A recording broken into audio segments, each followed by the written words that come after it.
this game, and he's been following me a long time and following you a long time, Justice, as well. I remember we used to talk a lot back in the day, so it is nice to see you here enjoying some cross Tekken with your morning coffee or whatever it is you drink in the morning. See, that's for me. I just poured some of that sugar-free Sunkist drink mix in my water bottle, so I don't have any of the sugar. I just have all the that fresh orange soda taste and none of the bad stuff. All right, here we go. Hwoarang just faking a charge. I didn't get the link. I knew what he wanted to do. All right. So Hwoarang chose to take the corner, but I don't think Pizzamonkey has had a lot of practice this game, because this is the first time he's entered any of these monthlies, I think. So it seems like LPN taking advantage. LPN, as you guys know, has been in almost every single one since we started bringing these things to Arturo's channel. And given that lockdown has resumed for many states, I have a feeling that we're going to be with each other for quite some time. So sit back, enjoy the show, and get hit by the cross-up overhead. What a reset. Coming in, ooh, you want the swaying kick. Sadly, Hwoarang just dived those DMs just when Heihachi thought he was safe. And LPN has a 2-0 lead. Yeah, that reset's nuts, Justice Altoon. It's a cross-up and over at the same time. You miss, you cross-tech and come back. Well, look at this way, Eon Kane. Given that we're all stuck here, every game is quote-unquote in the same spot as Shiva cross-second right now. So play what you want, and if cross-second what you play, we hear it. NYCFurby and the cross-second Discord got you covered.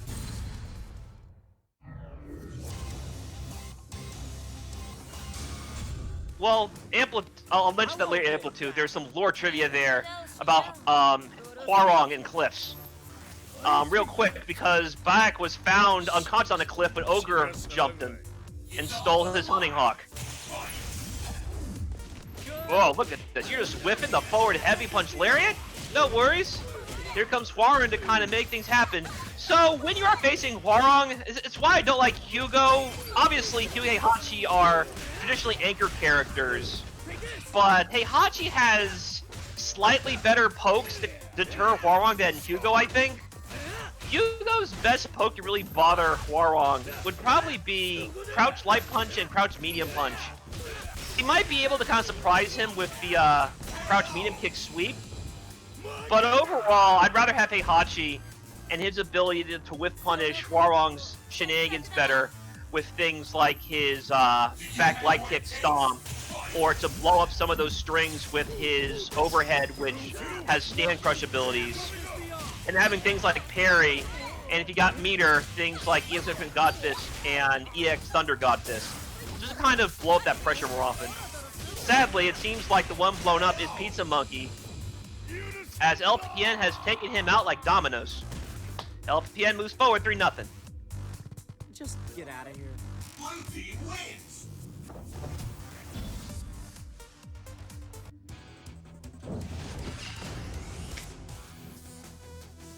See, I actually did a arm day this morning, just so I could have the adrenaline rush needed to give you guys the Sunday morning energy that we could all use to get this week started on the right foot. If this is really cross Tekken, where is Kazuya Ryu? Sadly, Punko could not join us, Eon Kane. I know that's usually his team. If you could press select, I would appreciate it. Make sure I have the order right.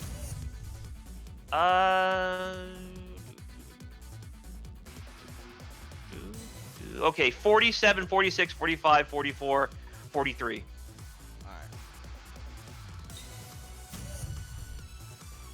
No English allowed.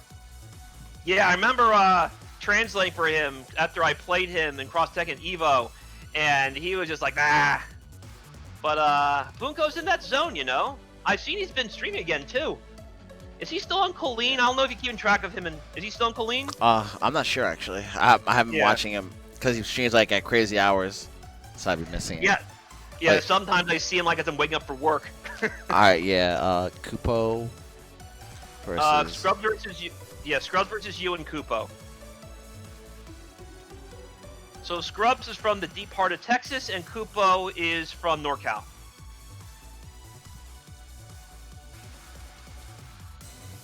Grub says he met me at the final Xanadu before the old building closed down. I don't really remember playing. I'd probably go through my archives on my channel, which you should subscribe to, and see if I managed to record our sets. So I was like playing everything that weekend. I was playing cross-tech, I was playing some DR, I was playing some MBCI. It was a good last day at Xanadu. And let's see if Scrubs vs. You continue to wax nostalgia. Maybe wax Koopa while he's at it. You guys be subscribed to my YouTube page, where you can get all your cross-tech in action that isn't shown on this channel. It is very frequent. I would very much appreciate it, because we're always a YouTube partner. Uh-oh. Button check? Alright, yeah, button check. Probably wait for the rollback to clear. So guys, this game is rollback. This game has always been rollback. This is one of Capcom's first attempts at in-house rollback, and in a very weird twist of events, it's actually a lot more stable than Street Fighter V. I don't know why they keep having issues. Probably because they made it out of a new engine, because Unreal 4 is kind of finicky compared to whatever Dibs used with this particular engine. I think it's probably like a Windows base, if I'm getting my Taito memory correct. Anyway. Ooh, good air to air. It's not quite as dumb as Heihachi's jump heavy kick, but it's still very dumb. Kazuya has been a real superstar in the Discord matches lately. Not just the tournaments, but a lot of casuals. People just think, when they think like, oh, Electrum Godfist, they think of guys like Kelvin and Punko. But a lot of people don't realize is Kazuya's toolkit, even outside of the purple stuff, is absolutely nutty. His jab reaches super far, it confirms really well, thanks to having all these target strings. They continue on whip, so he can kind of advance in a weird way. So a lot of times he might catch you sleeping because he's moving forward while doing those whiff strings. Obviously, he has a lot of safe tags, not just with electrical and stuff, but he's also got the slaughter hook things as well. He's got some pretty neat anti-air ability. Like, I've seen people use the Thunder Godfist like a straight DP in a lot of situations. So definitely do not sleep on Kazuya. He is top tier for a lot other reasons than just his purple stuff. Purple's just the icing on the cake. As I'm talking though, Kupo is looking to silence Scrubs in this first game. Ah, you're whiffing. Yeah, that back heavy punch. Sorry, the back fist heavy. It's just straight stand heavy punch, but it lingers in such a weird direction. Kind of retracts hurt box too. So Kazuya, like you see, Kazuya just shocks a lot of people with that move and just buffers right into electric stuff. You just lost half your health thanks to that move. Legendary Godfist is deadly, but a lot of the reasons why he's deadly is because he has that back heavy punch to kind of buffer into it. Because that move shocks a lot of people with how far it reaches, how fast it comes out, and how much it pushes back his hurt box. Kazuya with the spin back fix. Putting the fix on you. Oh, a combo! We got combo V, ladies and gentlemen. Comboing off of we got combo V missile. The death stuff that Kupo is bringing out.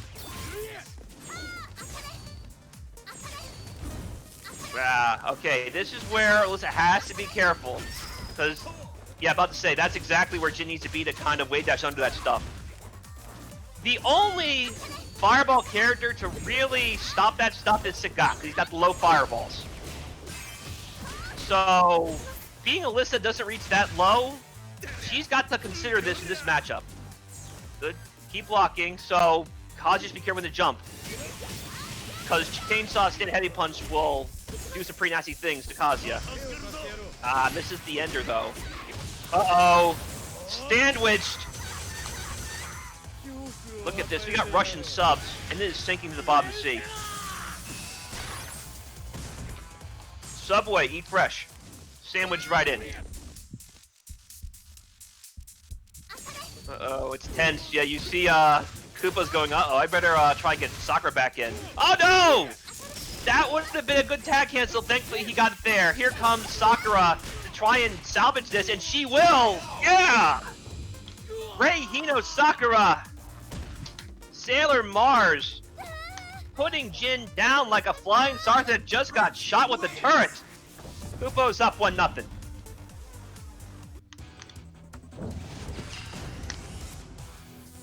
Now, we're talking about Kupo, not Punko.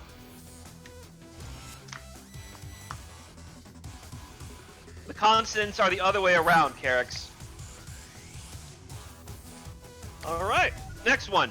Let's see how Scrubs responds to that. He definitely was close there for a bit.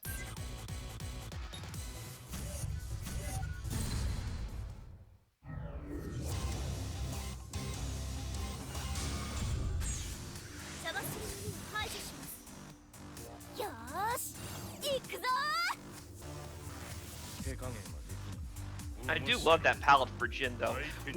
Another thing I love about this game, like the non-gameplay bits, is a lot of the characters' 2P colors are their DR colors.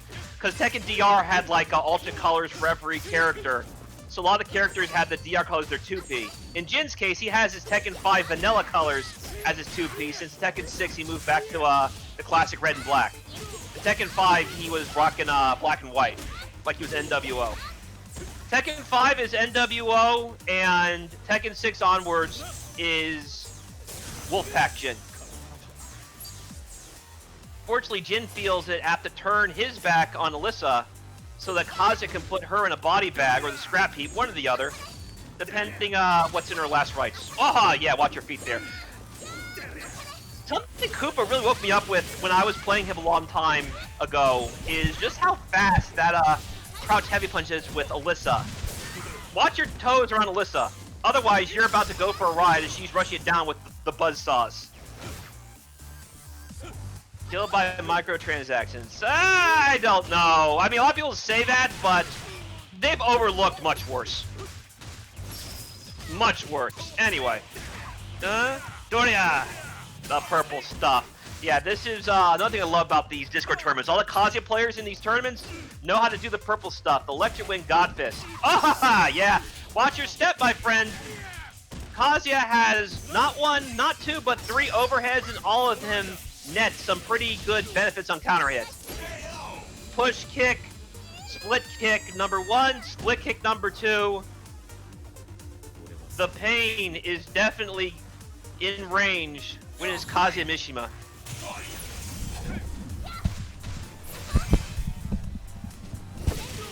Ah, there we go. I'm looking for it. Chainsaw Anti-Air.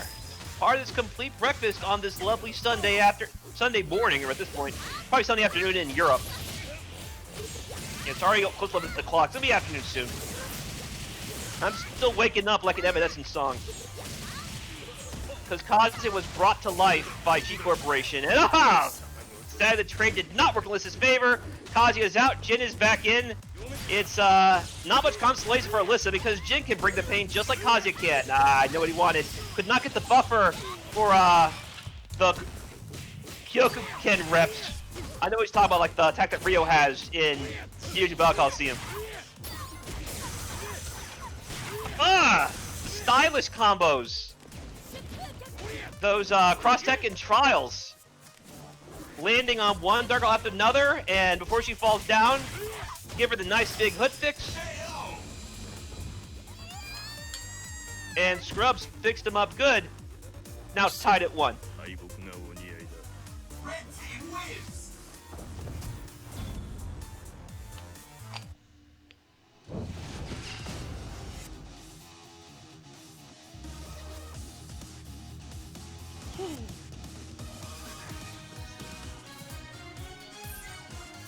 Let me see. Perfect.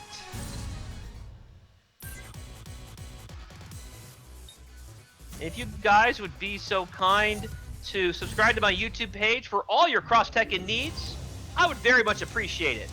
Because people in the Discord send me their replays, not just during tournaments, but throughout the week. Because we're a very active Discord at this point.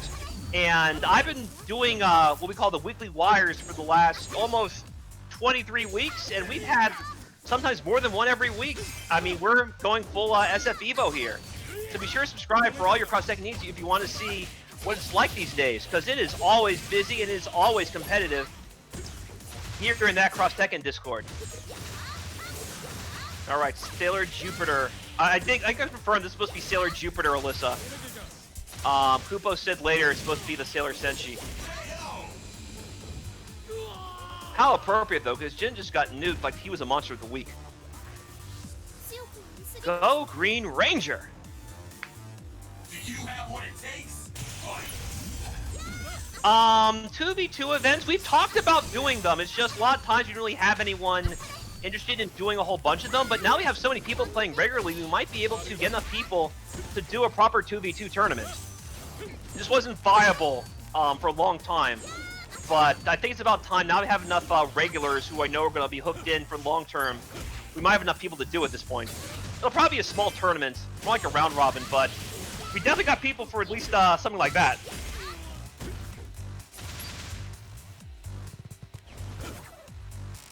Alright, so far Koopa's been completely controlling this particular game. You had to bring Kazuya in, no choice. Oh, overhead number 1 over number 2. Sadly, that is still Alisa's turn. You gotta sit on that. Alisa just shutting out father and son. This is not the father-son outing these two likely had planned. Nice. Kazuya tried to throw a mix in, but Alisa knew it was coming. Here comes Jin, brings back Kazuya. And we're talking about that, those ridiculously far-hitting, super easy to confirm strings that allow Kazuya to keep bringing the pain no matter where you are. Kazuya is like a good neighbor. He's always there with those hitboxes.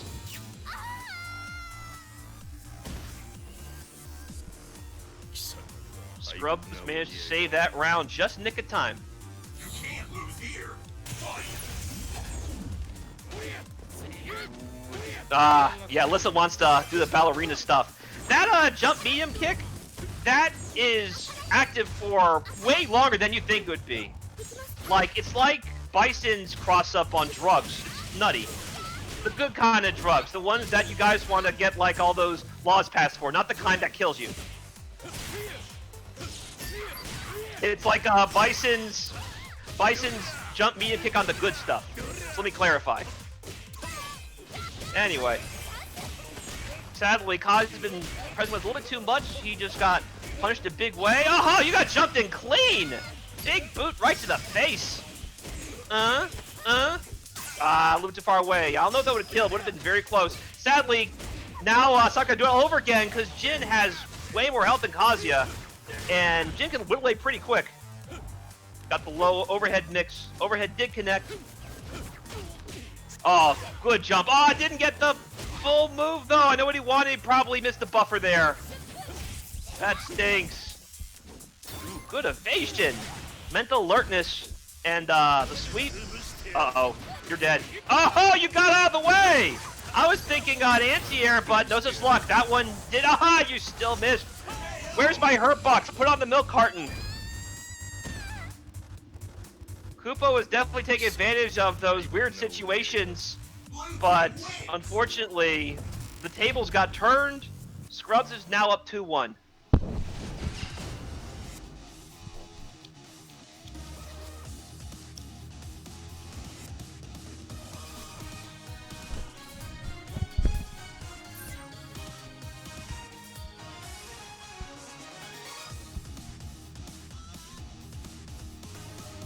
Okie, let's go to the next one.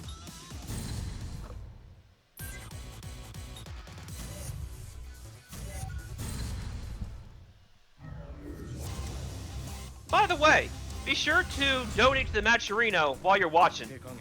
All these players put in a lot of work in this game, and they very much appreciate your generous contribution. Yep, we'll talk about that right after this match. Wonderful. I'll drop my Sadaka in when we do that as well. Okie dokie. In the meantime, Scrubs is trying to take this set. He is now on set point. Aha, yeah. Alisa wanted to do more of the ballerina stuff, but Jin said no. I love these juggles that Koopa always puts with Alisa. Lots of screen carry, too. A little bit too far away. Yeah, Jin's hitbox on that stadium is kind of finicky. Sometimes it reaches super far, sometimes it doesn't reach quite far enough. It's a very narrow hitbox. Nile, it's actually pretty good. I mean, we've been having great sets. The only issue is that Spectator was kind of busted. So to do these things, they have to send me match their battle logs like Street Fighter 4 used to do. And that's how we run these tournaments. I give the matches to Arturo after I get them for the players to confirm the results and also give you these lovely streams. Oh yeah, the overhead game in this game is ridiculous. Just like Tekken, overheads hurt to a point where the lows knew overheads. However, in Cross Tekken, lows are still as deadly as they are typically. The high-low game in this particular entry in Street Fighter is, as I said, completely nutty. Oh yeah, we had an old saying back Tenkei Batsu in the early 2000s, don't duck. In this game though, down backing still has its uses, but not as much as some other Street. Oh, that was a cross-up? What the heck? Right on Kazuya's vein too. I'm in the duckbill of his hairstyle. Get whacked on. Hugo ties it too. Yeah, I didn't expect Tachi to cross up like that. That was right on top of Kazuya's head. That's like one of those weird Marvel air attacks where almost everything crosses up depending on the angle. I didn't expect to do that. Usually in Street Fighter, it's either this is a cross-up move or this is not a cross-up move. At least in more recent Street Fighters. I know some of the earlier CPS2 games, some of them lose like whatever.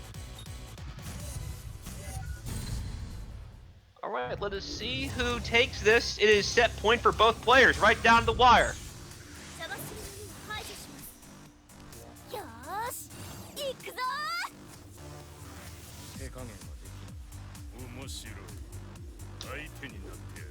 It's all on the line.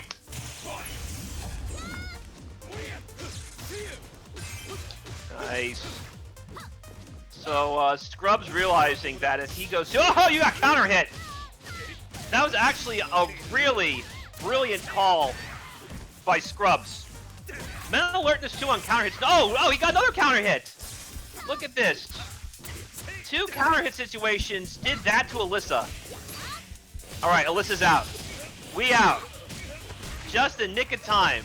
You know, I was saying earlier, mental alertness 2 on counter hit caused that that big stagger stun where it's like stumbling backwards. It's ridiculous.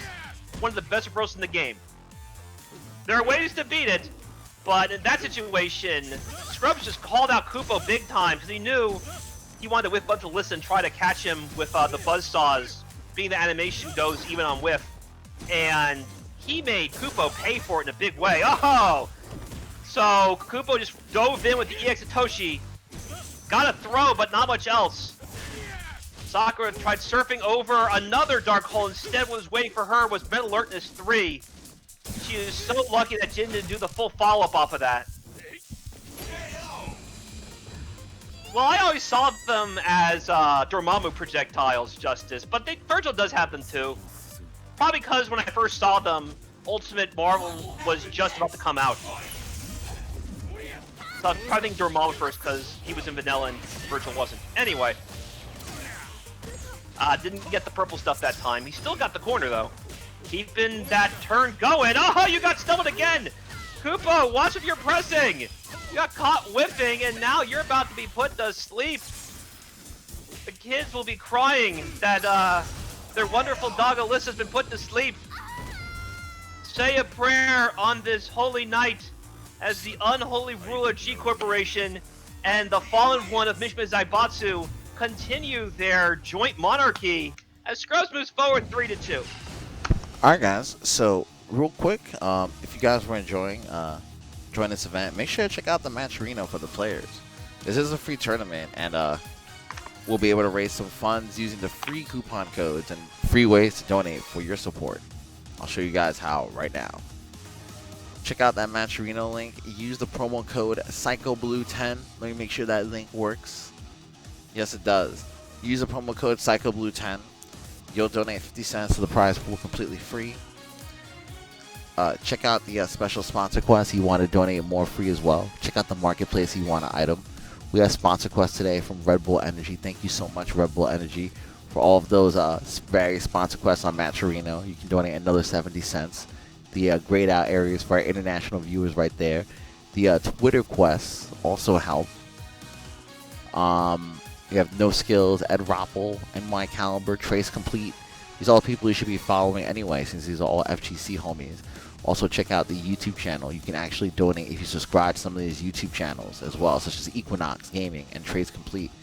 Check out the Twitch quest as well.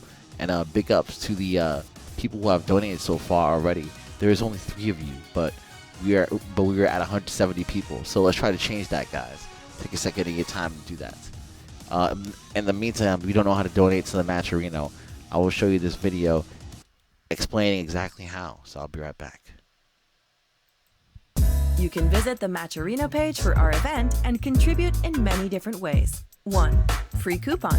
Click Contribute, enter the specified coupon code to contribute a predetermined amount of money to the prize pool.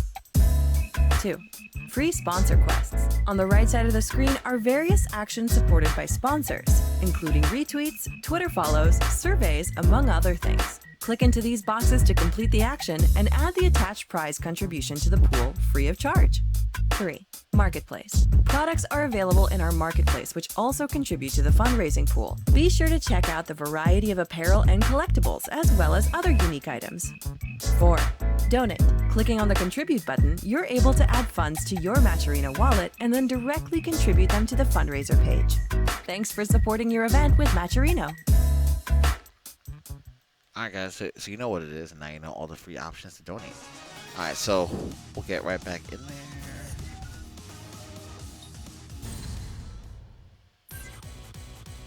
Alright, where are we going to?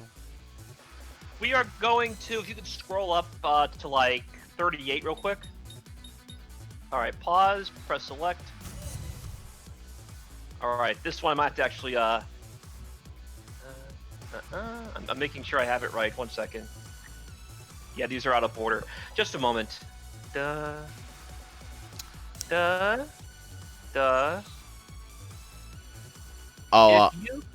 Onikuno, you can contribute with the free code. Awesome. Keep supporting. Use the sponsor quest as well, like we just showed you. So this one's weird. I'm gonna write this down for you and send to you real quick, because this one definitely came in out of order. Yeah, sorry guys. So when I send in these things, I do it through battle logs, and sometimes the order isn't what it should be. So this way, I don't have a guy who might have won with a ratio different what actually happened, so I don't make any spoilers. I'm going to send him the actual order right now. Hold on just a moment. Yeah, send it on Twitter. Absolutely.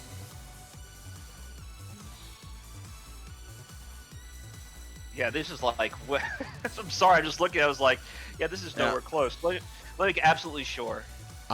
Alright, guy. I see you there, Onikuno, and thank you to Psychoblue for donating $20 to the Match Arena. Let's hit 100, guys.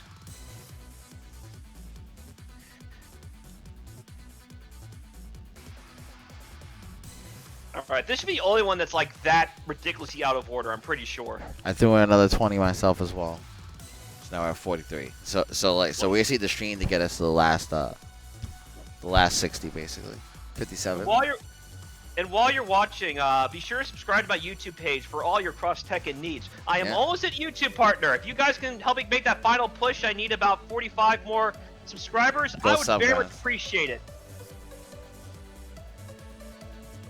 And then maybe I can host a Tekken lore and a Street Fighter lore roundtable. We can talk about how all the things went off the rails, particularly with Tekken, at least in that regard. The actual gameplay's been great. I love that new netcode update.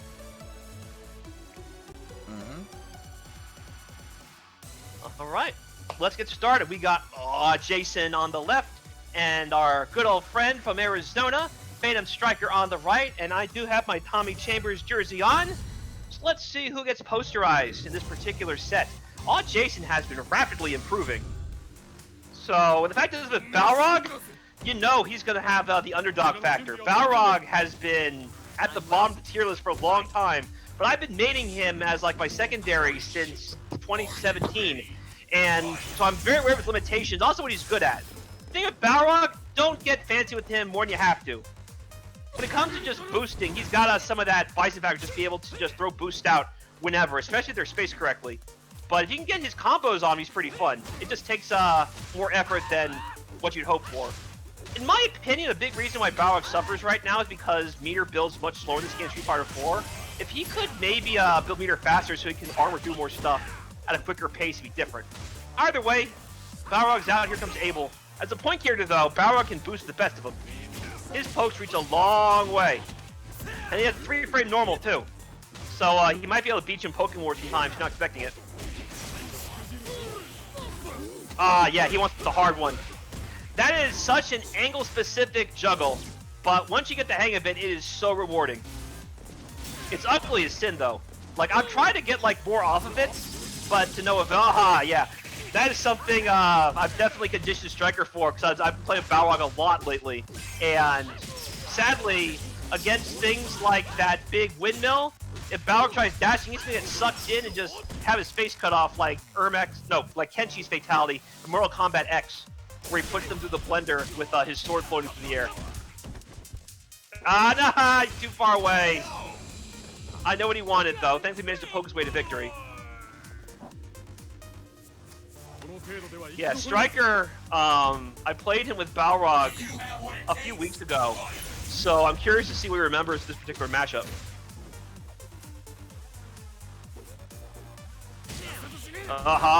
Big punch to the face. So if he managed to counter hit that, Law would have been in crumple. Just like he would in getting hit by post at Street Fighter 4. This game was something of the precursor to crush counters that you see in Street Fighter 5 right now, because many characters have crush counters in this game. You saw a whole bunch of them that last set with Jin, Metal Witness 2, and Kazuya with the split kick. Those are counter hit specific stuns, and many characters, not all of them, have something like that. I don't think Abel has anything that really does that. But either way, oh, he has wall bounce though, he does have that. Good overhead, did not get the follow-up though. As a reminder, Law can link off that. But that was very intelligent from Striker. Baited the alpha counter, so even though Law got hit, Yoshimitsu is there to throw him to his knockout. Time for round 3, let's see what happens. Why is Yoshi cosplaying Shadow Law? Because the first batch of DLC costumes this game were swaps of other characters' costumes. In Yoshimitsu's case, he is trying to dress like Bison. Wit is tense right now. So we have one character at the top of the tier list, another character at the bottom. Let's see if Balrog can overcome adversity and make the big up. So good chase, though! And if only that dash upper hit a little bit lower. Balrog's got 2 attack gems, just burn right. Aha! Armor versus armor! What styling on by Striker? That's a big one. That is major. A little too far away, though. I know what he wanted. He wanted to have that close heavy punch into the wheel kick and then get the ground bounce.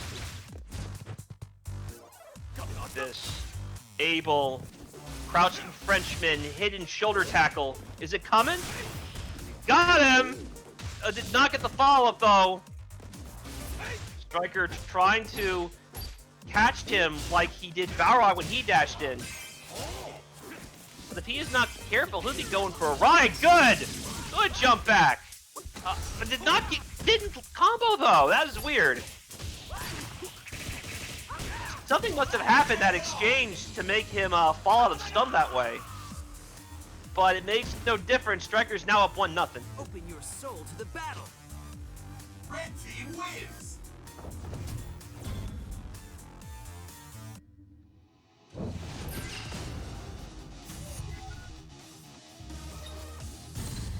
Alright, I'm at, let's see here. We have 43.50 in the Matcherino.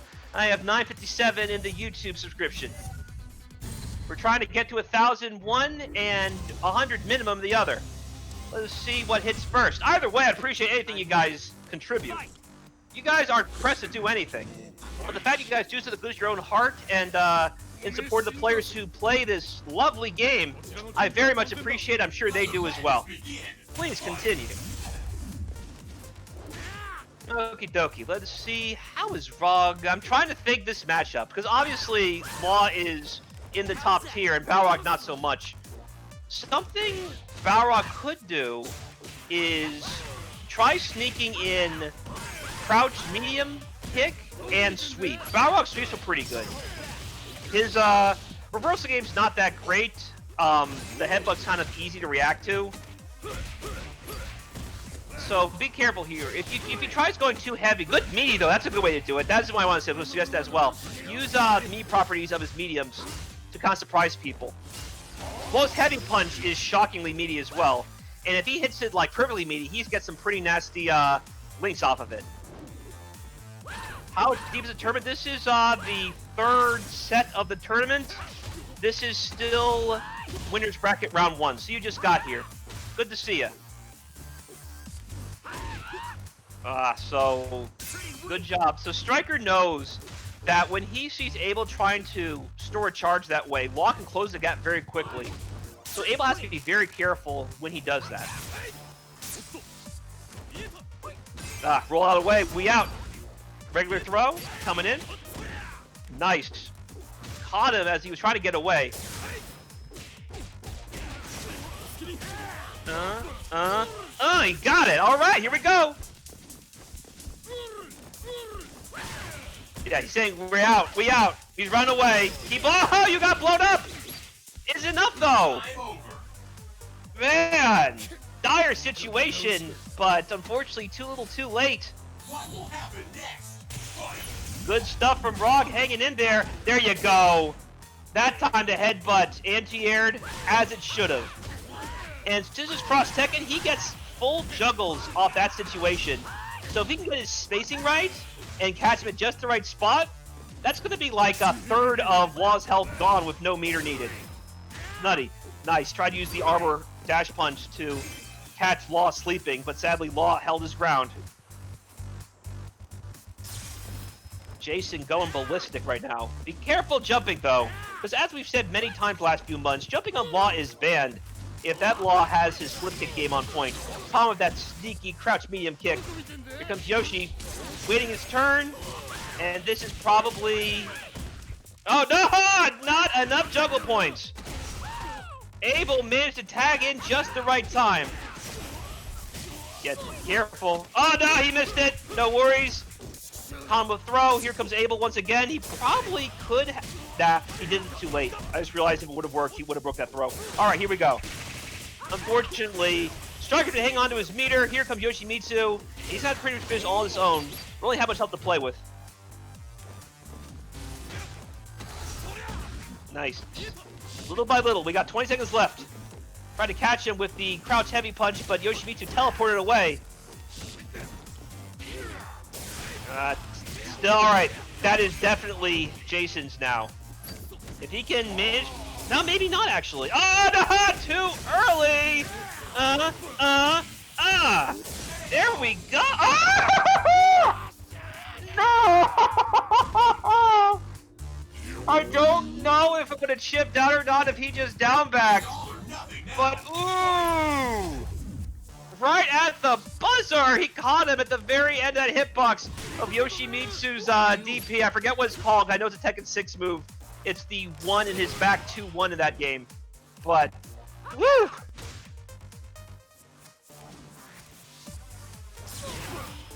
Nice!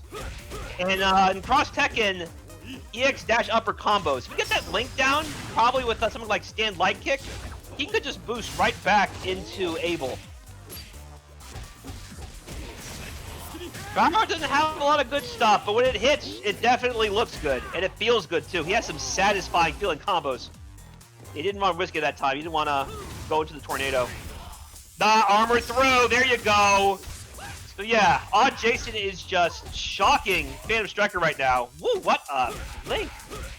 Got the hard knockdown. You're probably dead. Overhead smash right on the dome. Cracked like the end of Simpsons the movie. Awwjayzin takes it. It is now tied at 1. Yeah, I'll be honest. That's one reason I love playing Balrog. It is so satisfying to hit that overhead smash in this game.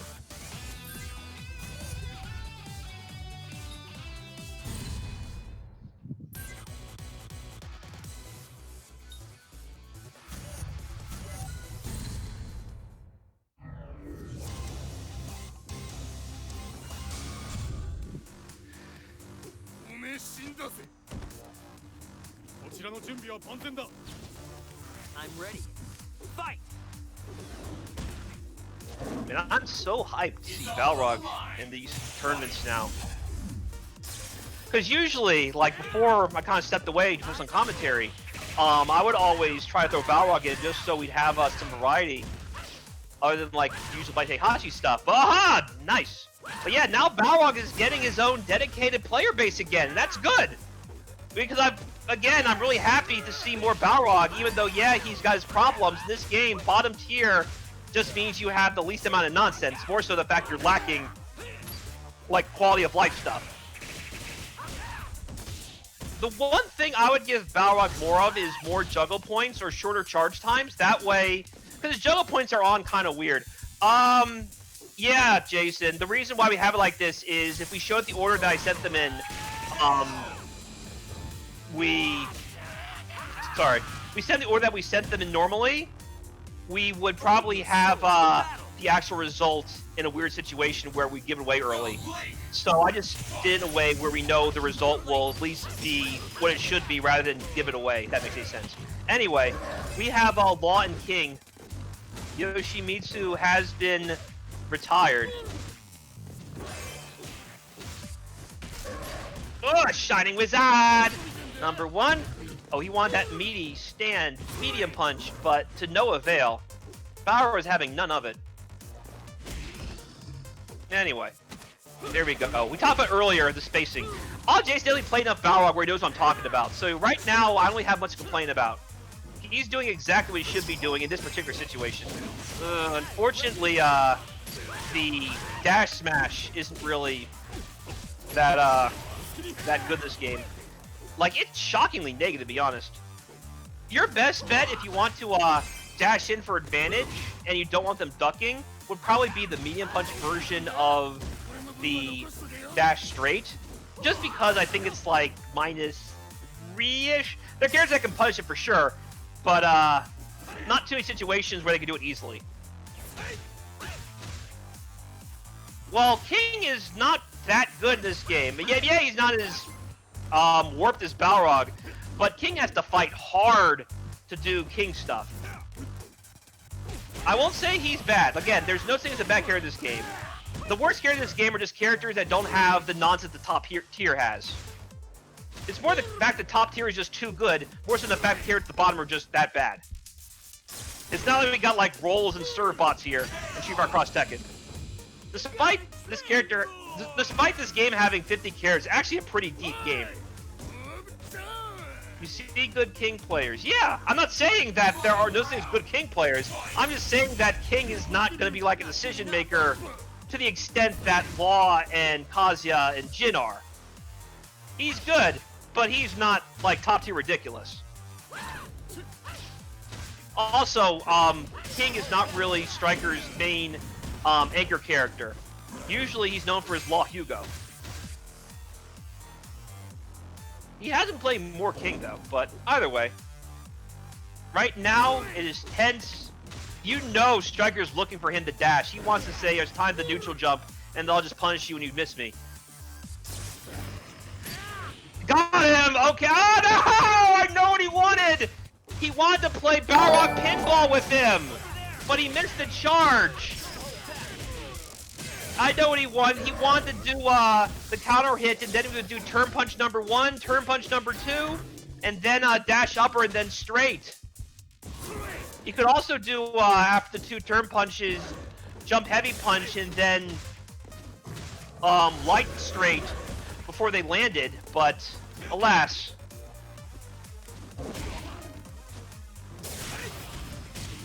I know what he wanted. Either way, he didn't get the pinball he wanted.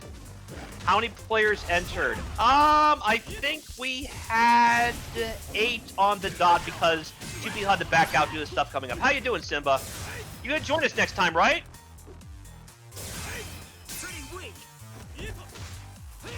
Bring Coach Steve with you next time too.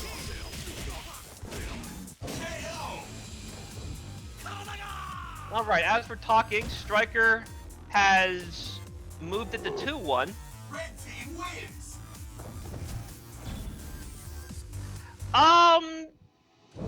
Yeah, and Stelek, just the way things are, Training Stage has the least amount of online lag shenanigans, and given that we want to make sure that things are as normalized as possible, we're just saying, let's do Training Stage only, just because we know that one always works.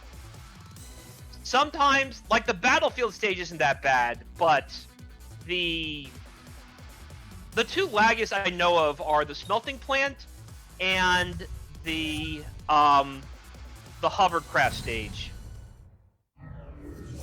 But yeah, Mishima State would be great too.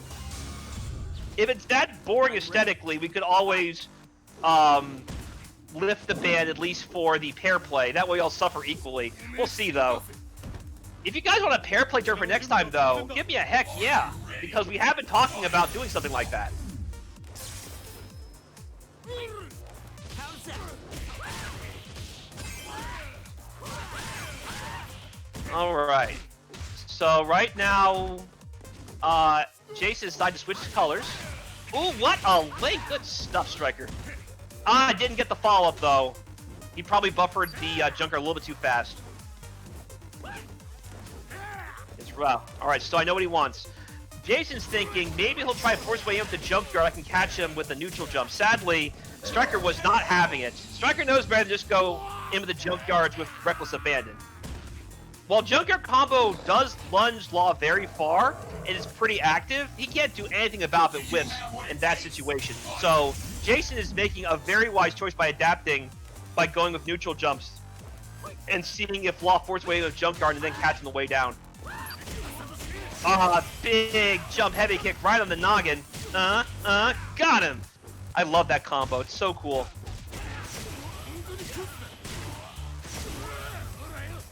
Love it. Love it. This might be the... Oh, no! Jumping ban has been initiated. And here comes King to slam right back down, making Abel pay for his hubris. It's tense right now. You don't want to be whiffing low attacks on King in that situation. Chris T would do that a lot when he was here.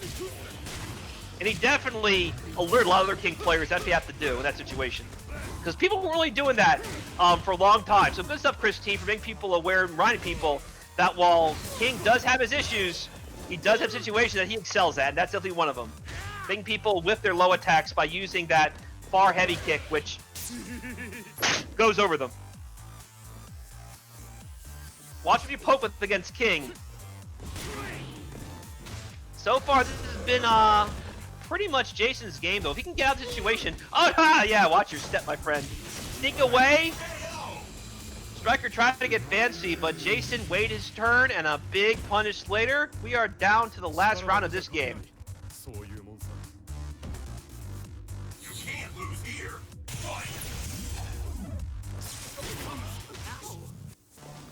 Why did this game flop? I'm not going to get into that. I'm sure you can ask people in the chat or look at one of the Matt McMuscles videos. They'll tell you exactly why.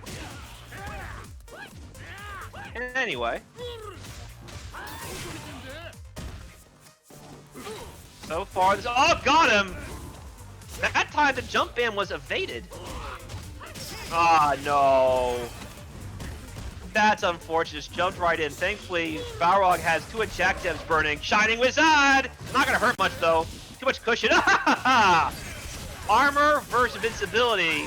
And somehow King still came out the better for it. That kind of surprises me. Looking tight right now. Is this gonna be Striker's set? We'll find out.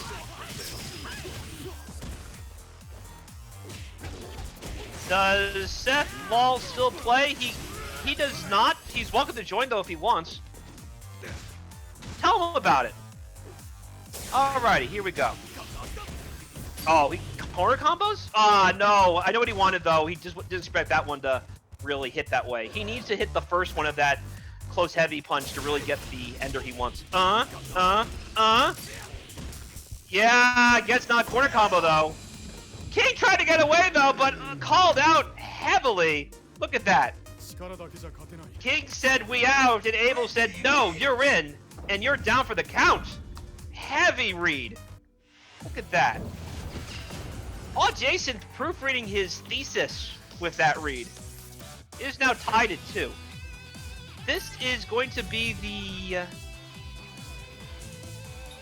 I'm trying to think. Is this... Yeah, this is the second set in a row that's going to be going right down the wire. Yes, game 5, yeah. Yeah. Look at this. Everything is so tightly contested this tournament. That's why I said there's gonna be a lot of nail biters this time around.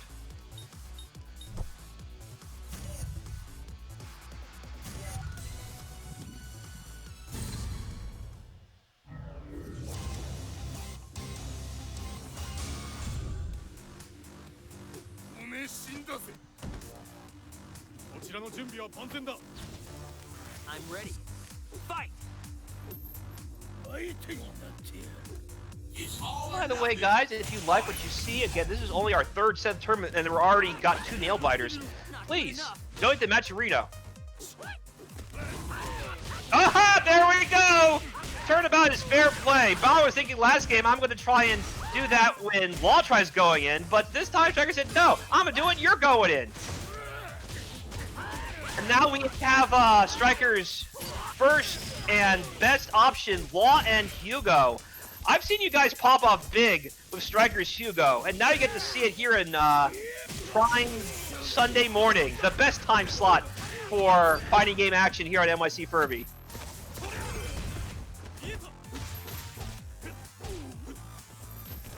Look at that.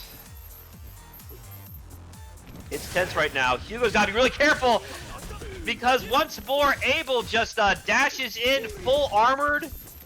Look at this. It's definitely Football Sunday, guys, because that's a big snap that Abel's doing at the start of the whistle. Hike!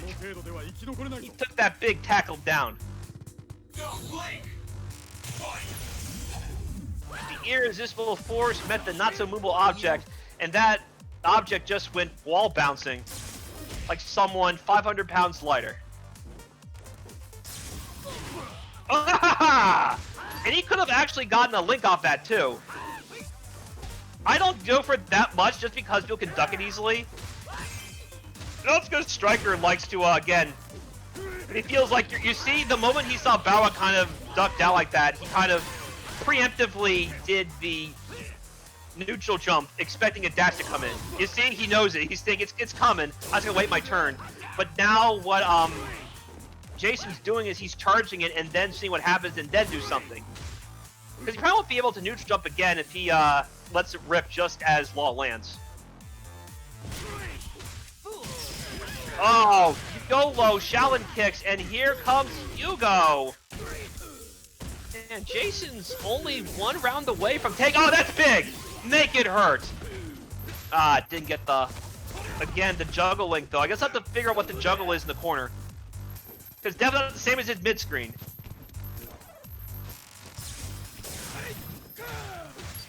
Alright.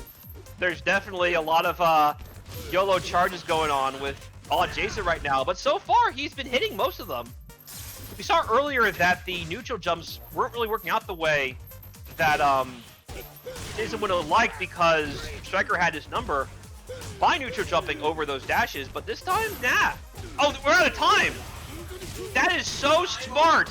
He distracted Striker enough where he lost track of how much time he had to really do something because he was expecting to defend himself more of the snaps, and Jason wasn't having it.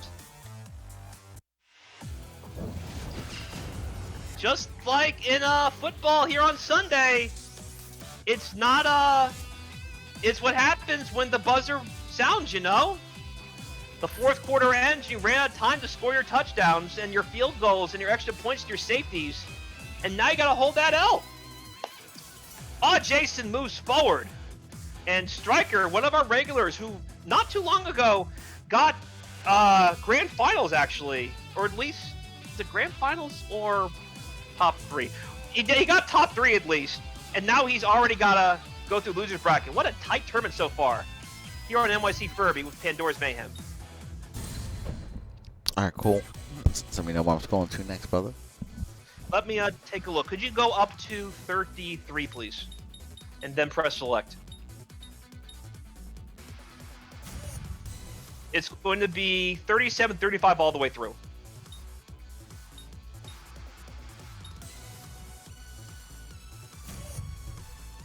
Oh, Pizza Koopa and Pizzamonkey. See. Yeah. Let us play this losers set real quick, and then we'll go back to winners bracket.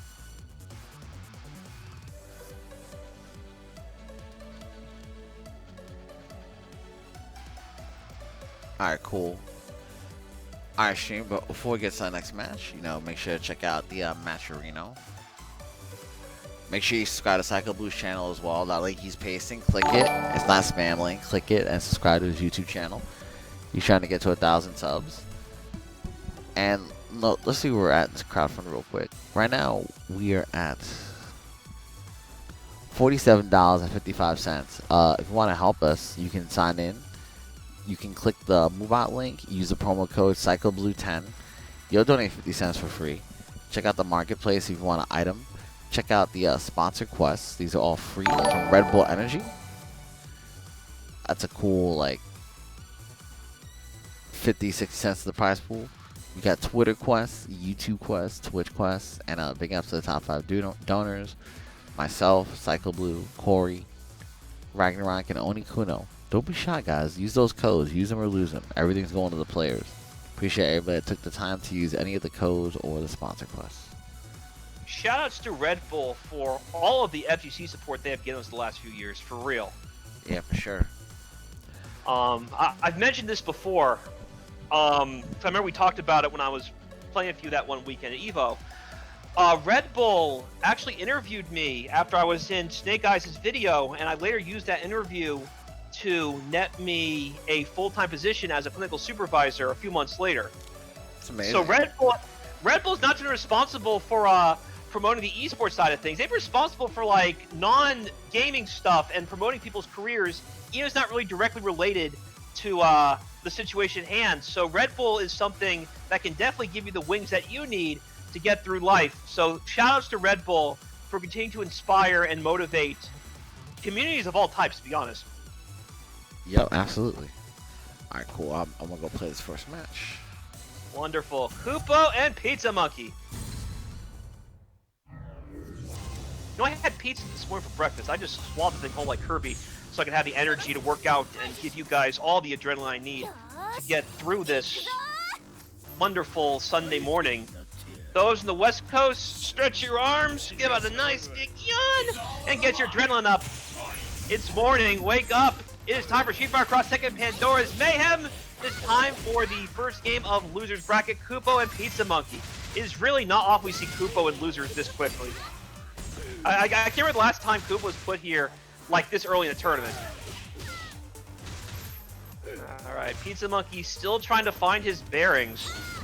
He had a nice clean, he's had a few clean jump-ins, and he was air-to-airing LPM pretty consistently. He's just not getting his follow-ups the way it should be. Dead? Yeah, chipped out. Those chainsaws might be normal attacks on paper, but they actually chip like special attacks. And this is not Street Fighter V. In this game, chip still works like it normally does. Ah, big lariat, but sadly, he wanted that counter hit. So in this game, that move wall bounces on counter hits. I think he wanted that, but in that situation, the punish was quite extreme. Oh, nice. Good job interrupting whatever Alisa wanted to do. Oh, you got caught in the corner, but still hit the overhead. Ah, you didn't get the follow-up. That's unfortunate. Nice. Combo video time. Anti-air fist missile all the way into Sakura. And that took off 4% life, and here's another 30% gone in a matter of seconds. Oh, that Tatsu lingering like a Cranberry song. Did you have to let it linger? Capcom says yes! And thus, Hoopo now has a 1-0 lead.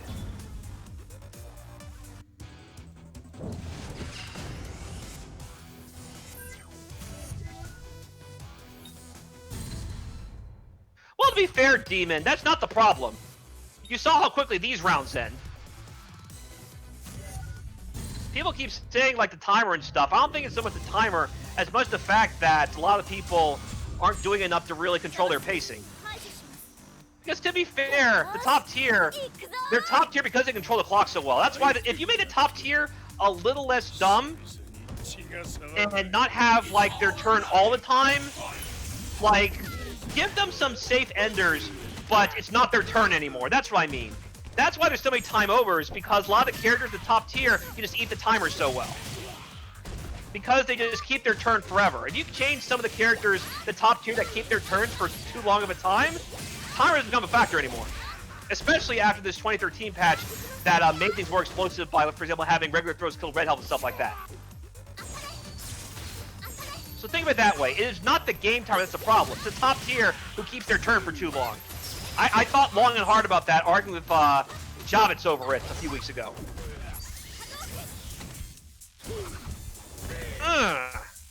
Alrighty. So let's see if Pizzamonkey can find his footing. Because Hugo is hemorrhaging right now. Look, he's got the red gem burning to further highlight the hemorrhaging.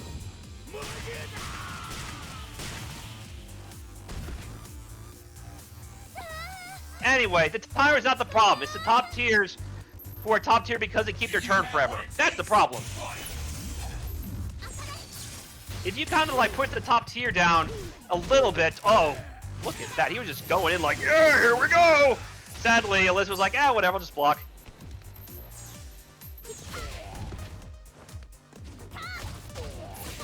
Yo, thank you, Fairchild, for donating $20 in cash to the tournament. Thank you very much. I do appreciate that as well. All right. So right now, DP for you. Bring in the overhead. Still keeping that turn. Oh, no, that's a big punish. Make it count. Make it count. Now again, the angles. That is another time Pizzamonkey is not hitting the angle where it should be. It's got to be deeper than that. Otherwise, it'll whiff. And again, it whiffs. You got to use certain moves in certain situations. So he's lunging a little bit too fast. I would love Cross Second 2 as the next game. There you go. Oh, no! Still did not get the combo he wanted. I find interesting he's having some problems. Because I've seen Pizzamonkey's combo videos, and... Oh, that was his chance! No! No, man, Pizzamonkey, I felt it for you. Almost had Sakura dead. Again, it's like a Moontooth song. Awe at all angles, only it's not like awe is in your stricken, it's like awe is in, aw, you're disappointed and heartbroken. Awe at all angles. Alright, Sakura's in. Ah, da!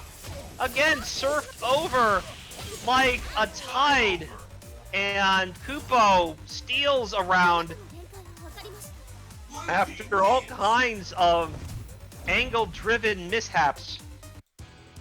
I believe that's, yeah, it's 2-0.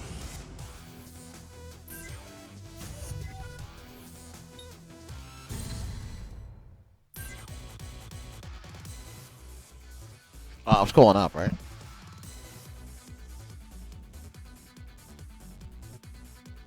Hello? Hello! Oh yeah, am I scrolling up?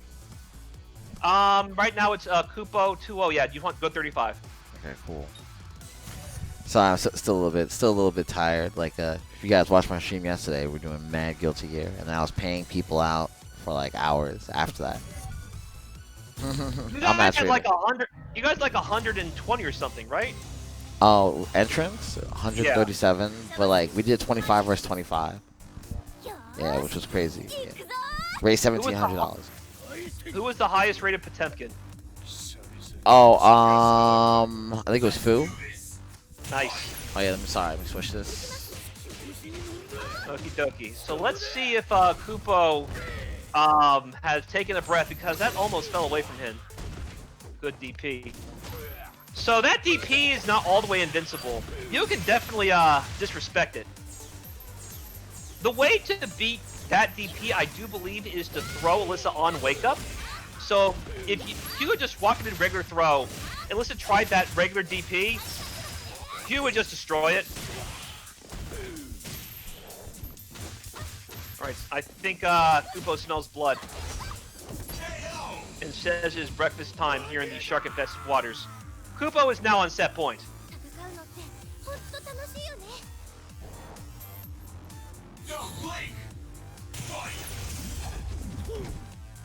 Alright, go! Okay, anti-air flat fit missile, because why not? Probably because Hugo's hitbox and hurtbox actually are absolutely massive. The hurtbox more than the hitbox. If his hitbox was as big as the hurtbox, Hugo's neutral issues wouldn't be as evident as they clearly are now. Because Alisa neutral is a nightmare. She is not top tier, but man, she's definitely in the discussions for it. The AP polls definitely speak highly of her. Just not as highly as Clemson Law and LSU Hwoarang, if you get my drift. Blue team wins. Perfect. Alrighty, Koopa moves forward 3-0.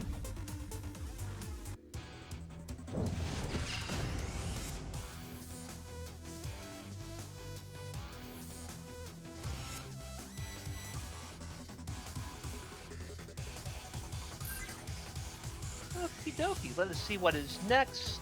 If you would be so kind as to scroll up to 30. Scroll up to 30, and then I'll see where we're at. Press select.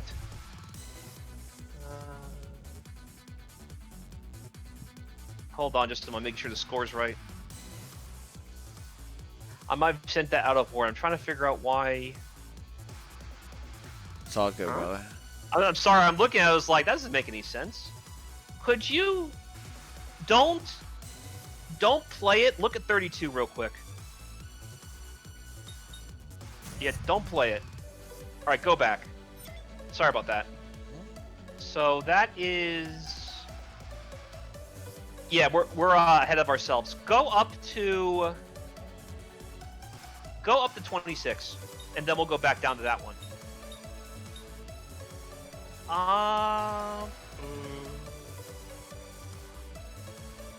Could you click... Alright, something is still not making sense. Could you click on...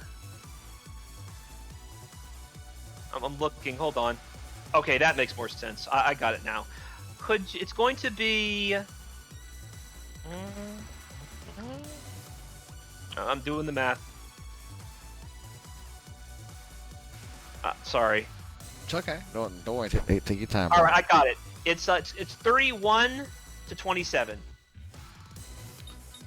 31. So it's gonna be 31 to 27, and then we'll go back down to number 30 and see if that's the next set. All right, cool. So I think what happened is like this one happened first, and the one before then happened after. Swoops is back. Versus. So it's gonna be Swoops. It's just Swoops. That's his name, Swoops. Swoops and Carnage. Carnage is the win 8 guy. Okay, cool. Yeah, Swoops and Carnage.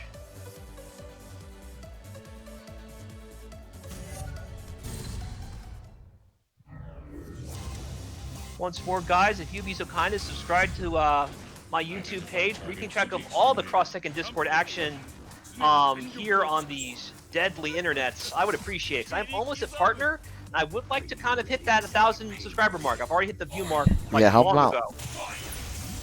And as always, please so kind as to donate to the Matcherino.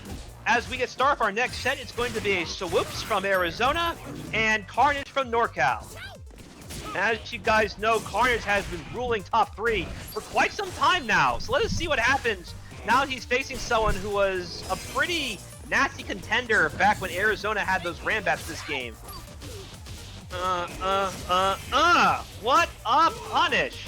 Oh, we got Duddles. You can find one of my combo videos for Dudley that I did a few weeks ago in that YouTube channel as well if you're interested in learning more about that character. He's definitely got some pretty nasty grime. He kept me out of my own Discord tournament glory for a long time when Brent was playing him alongside Rufus. Yeah. Again, check out my YouTube page. We do have a Dudley combo video. But for enough about that, we have Bryan combo videos too. That armored Rekka. So a lot of Tekken purists absolutely hate how Bryan is this game. But to be honest, they can go jump on a tree, you know? Bryan is just outside the top tier because my goodness, do those long pokes allow him to keep his turn for a long time, and the damage is ridiculous.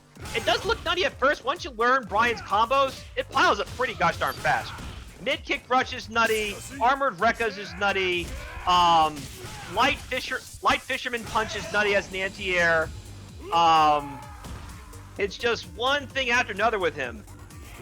And his target combos, like his 1-2-1, he can CADC that back and forth. He can keep his turn and get out harm's way for a long time. And if you try being clever and throwing fireballs at him, no worries. He's got the unblockable knee strike, just drop it right in your face like Ivan Koloff.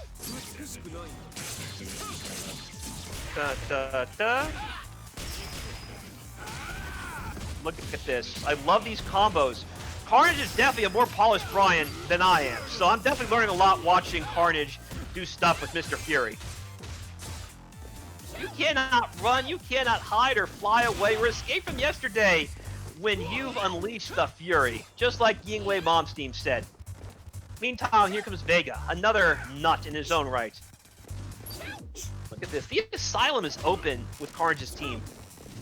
Ravencroft Asylum is in business. There it happened again. Yeah, I've seen it happen a couple of times, actually. I remember, I think Carnage might have lost against LPN last time when that happened. There we go. Dropping the super on him. The mud hole's been fully stomped, and Carnage right now up 1-0. I hate people who can't fight seriously. So I looked up what I find weird about Bryan's moves this game. That Rekka, I remember thinking like, where does he have a Rekka? And then I looked at the move name. That's supposed to be Bryan's forward 2-1-4. I find it interesting that that's supposed to be that move. I feel like they wanted to make it more obvious. They should have had like the last kick be more like a roundhouse knee strike, like what Nakamura used in WWE, the Kinshasa. That's just me though. That's me with my lore trivia flirting out. Either way, yeah, Bryan's really fun this game. They made him more like, and someone was like complaining about it in one of Arturo's uploads when I had a Bryan set put on it, when I gave Arturo one of them. And I think I did say it's not as bad as it would have been like back in Tekken 4 era, because since like Tekken 5, Bryan's been less the kickboxer and more just like a wild brawler. So his moves like always like off balance and weird compared to Bruce or Falkenraum. Yeah, he's definitely pretty cheap. No, absolutely. which one am I playing next? You're playing, it's going to be 30. This one just goes all the way up, and then we'll go back down to the next set. Yeah, the issue was, like, the set I gave you before that was actually after this one. Yep. Yeah, man, Impala, we've been running these things for years, actually. And if you subscribe to my YouTube page right now, you can see Cross Tekken since 2014 all the way up to this point. Like, we were running Discord tournaments on my channel up until, like, May or so when Arturo offered to move it to his. I do appreciate Arturo, thank you. No problem, man. Alright, in the meantime, they was going like those Street Fighter V meme comics, where it's like he's been crouching 200 frames, I'm gonna slide, but Jack said, no sliding allowed. Alrighty. To be honest, Vega's lucky to get blown up worse for that, because something weird about Jack's launcher is that it moves him backwards.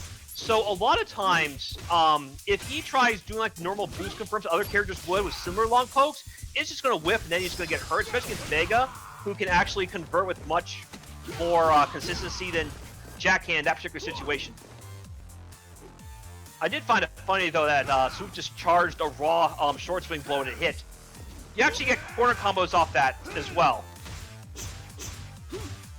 Alright, he's still moving forward. Good job. He did not take that hard knockdown.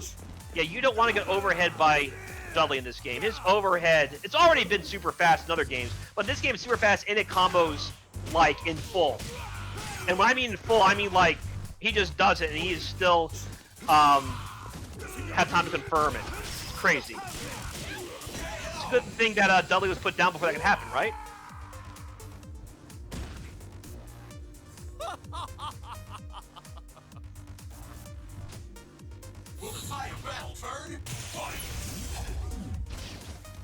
Alright, so I'm trying to think. Swoops, I remember when I would watch the Arizona Rambats, and even SF4 Evo's channel, Swoops was a Jack that I watched very carefully. So it is good to see Swoops play this character again, because in my mind, I don't know if he's the best Jack I've ever seen at this point. That might be Max Junker, like now I've thought about it more, but he is definitely the first Jack I really pay attention to. So it's good to see Swoops here and kind of wax his Delta for a bit. Oh! He tried to backdash once, but Still got the punish though. I was thinking there's gonna be like an interrupt in between. That's dead. There you go. Swoops is Swoops got his bearings back.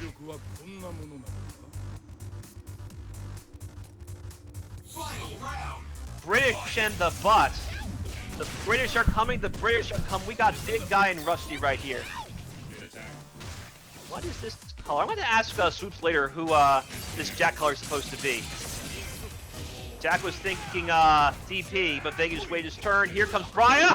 No! He did it a little bit too early, and that is a big whiff punish. He's keeping that knockdown situation. Kind of hoping Bryan would roll forward so he can throw him, just put things back in a situation that favored Dudley. Speaking in terms of, never mind, Vega's in. And again, he missed it. So maybe, I don't know, Carnage. Maybe I think of another ender, because clearly that one's not working out anymore. But it used to be a situation where it didn't really whiff that much. Now it like whiffs all the time. Maybe Carnage wanted to show up the tech, you know? We were kind of laughing about earlier. He wants the hard knockdown is why. I think that's why he keeps going for the sweep. We could probably go for the Scarlet Terror instead. Nice. Funny things about those rocket uppers. The light version is -1 on block. The medium version is almost fully invincible. I think it has some kind of weakness though. And the heavy version is mostly used for combo enders. So if you see a little gentle rocket uppercut, don't press buttons on it. Like for real, do not press buttons. Alright, there we go. This time he got a proper ender this time with the Scarlet Terror. But yeah, if you're seeing those rocket uppercuts and block strings, don't press buttons. It's -1. It's still Jack's turn in a manner of speaking. He can definitely blow you up with another rocket uppercut. That's close. Oh, no! Just barely! Swoops steals one and... Yeah, that was good.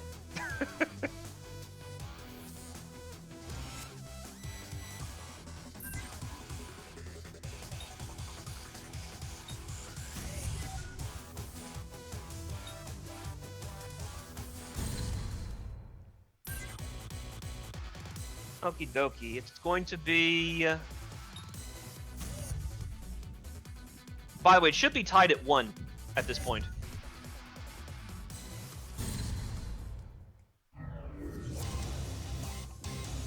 Well, he's been like that for a while, at least in cutscenes, Mo. He's always, like, kind of, stumbling along like a crazed roar, like Omega Red used to do. So they're kind of basing this Bryan more off like what he is in cutscenes these days than what his animation model is in Tekken games proper. Like I say, he hasn't been a kickbox character a long time, despite what his profile says. Anyway. So, Swoops finally got a game off. It's a good thing Swoops showed up, though. When this happened, Swoops actually showed up just as you were about to move the loser because he showed up late. But Swoops came in just the right time. He sat down, he took a breath, and right now he is taking Carnage. Again, someone who has reigned terror with this Vega-Bryan combination the last couple months. And right now he's taking it to him. Nice, that's good. Because Bryan players are going to be relying heavily on mid-kick rush to skip neutral, you want to be throwing out a far-reaching active normal to interrupt it before he can get his rhythm going. Because once Bryan's in your face, he's going to drown you in frames. His overhead is not as fast as other ones, but it reaches pretty far because surprising how far it reaches, and he confirms off it pretty easily as well. Bryan also has a decent high-low game because his stand light kick is a standing low, and he can surprise people with it because stand light kick into stand medium punch as a boost is like abnormally safe compared to other block boost attacks. Almost like it's a true block string. I think it's a true block string. It's like -1 or 2, something like that. Very abnormal for a block boost to be something like that. Oh, look at that! He hit the unblockable. Just disrespecting him right now. You can duck that, by the way. It's not like a free unblockable each time. You can duck it pretty easily. Oh-ha-ha! So now we know who has more invincibility between the light upper for Bryan and the medium upper for Duddles. Do you have what it takes? That'll be back clean as a whistle.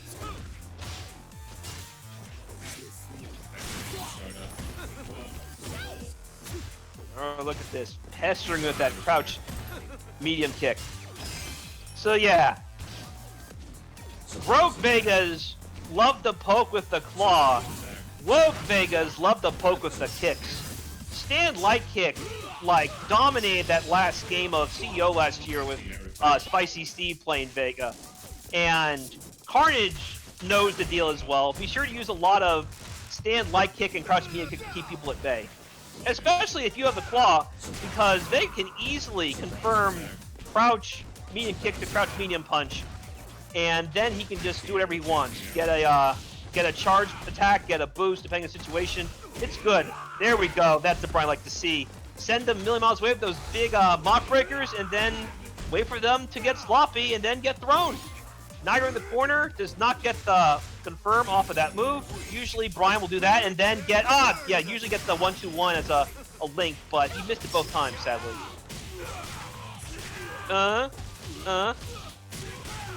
Look at this. That was a boost juggle, ladies and gentlemen. You don't see that anywhere other than here at NYCFurby. These combos. Didn't even do the wall bounce version of that record. Just did the first 2 hits and then got the mid kick rush. The good old Bruce. No for you. Nothing for you. Where are you looking, Mr. Fury? Blue team wins. You see, Jack has a grudge against Bryan. These two were bros. They said it's us versus the world. That's what Bryan told Jack. And then the next game, what happens? Bryan is palling around with Negan. Jack is mad. And he has a new best friend now, Mr. Dudley. Friendship with Bryan Fury is about to end in the most bitter, heartbreaking manner possible. Can you press select real quick? Yeah, it's that one, 28.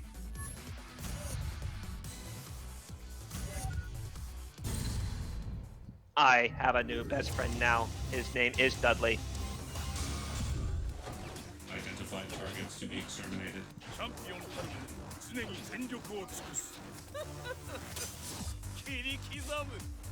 Are you ready to die painfully?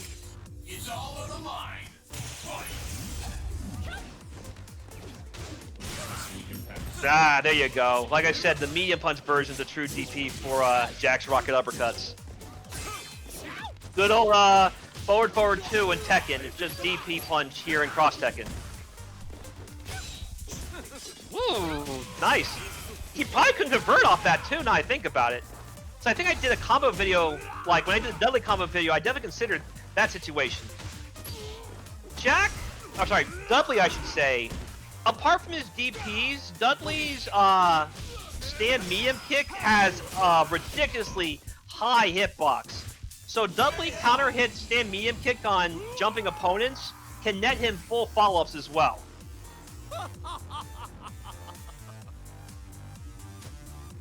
What will happen next? Fight. Sorry about that. Fly came on my screen. All right, here we go. Esports. Thanks so much for Oh, thank you, subscribing. FantomStriker, for the subscription. Much appreciated. Appreciate Striker.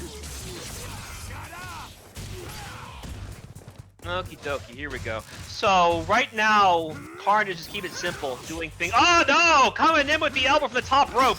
Yeah, that move is devastating. That move, like, activates really early and it lingers a long time.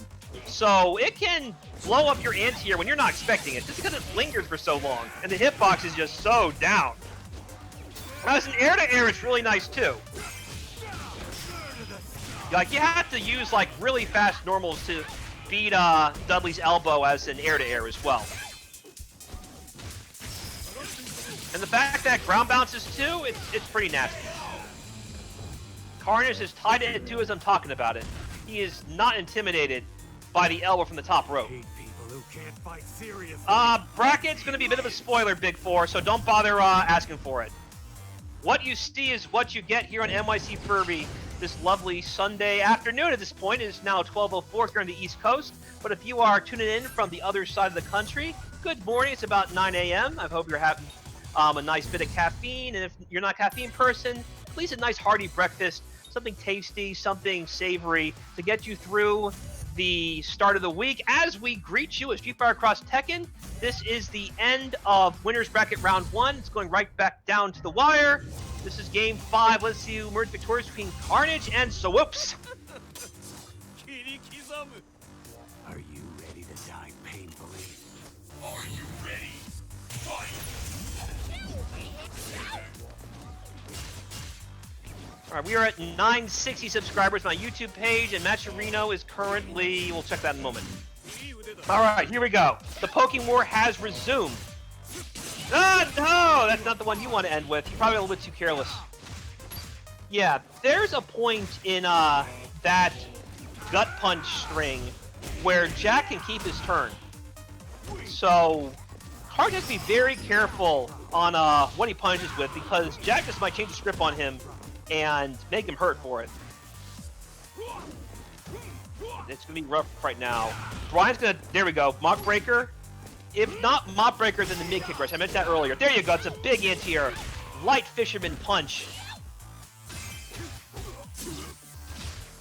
Stand. Light kick. What can I say? I was talking about it earlier. So Dudley's got to be a bit careful. Once he's in range, though, he might be able to surprise Vega with the elbow drop. Vega's anti-airs really aren't that great. Alright, he caught Vega when Vega tried to force his way a little bit too heavily. Did not get the ender he wanted, though. The buffer did not go out the way he planned. He's got Jack in the corner. Drop with the knee drop again.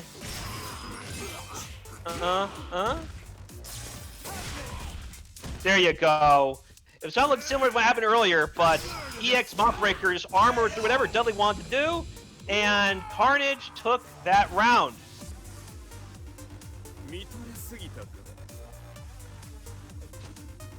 Don't blink! Fight! There we go. Nice. Make sure those skies are properly defended. There we go. So, Megaton Quake is a double-hitting version of Viper's old geysers. And it's a very scary tool in Jack's arsenal. Like, if you're trying to move forward and Jack's ready for you, it's just, it's a bad day for you. Looking dire right now. Oh no, he didn't boost Bryan in! I know he was in range to get hit by that. Good jump in. This time he was ready for... Oh, he got blown up! That was not a true combo, that was a reset! Yeah, with the mid-kick rush, it ends one of three ways. One's a Mop Breaker at combos, another is an uppercut that hits overhead as a mid, and the other way is a low attack, and that hits low and causes a sweep. Unfortunately, Swoops picked the absolute worst option. You ducked. What's the rule of Tekken, everybody? Don't duck! Oh, there you go. Armored right through. Left, right. It's a right-left kick.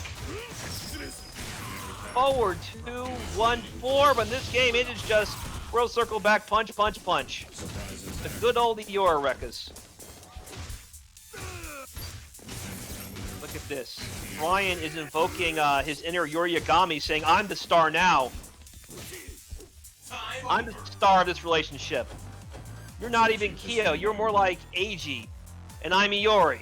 And I'm going to show you right now, says Bryan. Jumped in, and unfortunately Vega flinched. Here comes Duddles. Coming in. Oh, no, he wanted the low attack. He hasn't really hit him much with the overhead. The overhead for Dudley is ridiculously fast. It is one of the best overheads in the game. I would think the best is probably Nina's, but Dudley's is not far behind.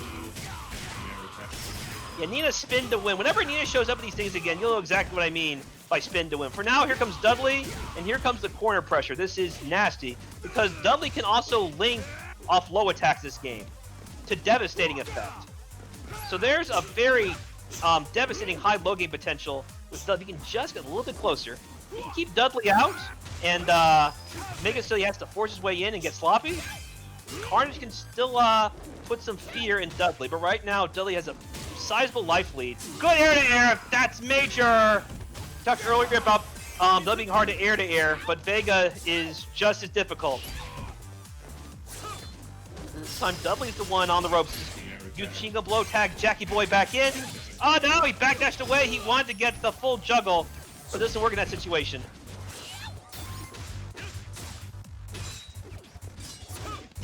Alright, be careful, I'll let you jump. Oh, the sweep, okay.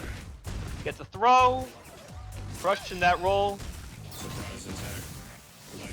Alright, 8 seconds left. Something has to happen now. Vega's shut out Bryan here. No, is that it? Is that it? No, he got that smart! That is so smart! He used the cross assault and that 1 second of cutscene to hang on, just barely. We said earlier, coach needs to work on his time management. Down to the wire. That one's definitely going in the record books, but there is no instant replay here on NYCFurby. Swoops moves forward, and Carnage, for the first time in forever, has to go through losers bracket from the very beginning. Okie dokie, we need to go back down to 34, I think. Losers brackets from the very beginning. It's gonna be number 34. Alright. Oh yeah, give him 1 second.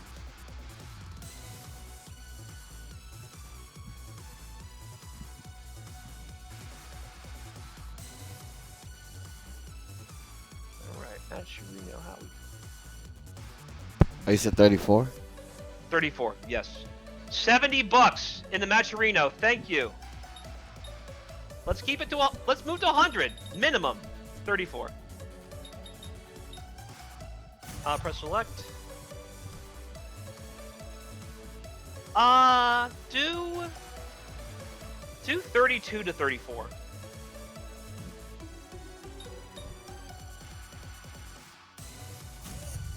So we're going back to losers bracket. It's going to be Carnage and FantomStriker. Once more, NorCal versus Arizona. I've got my Tom Chambers jersey on, guys, so I'm hoping Arizona does well today.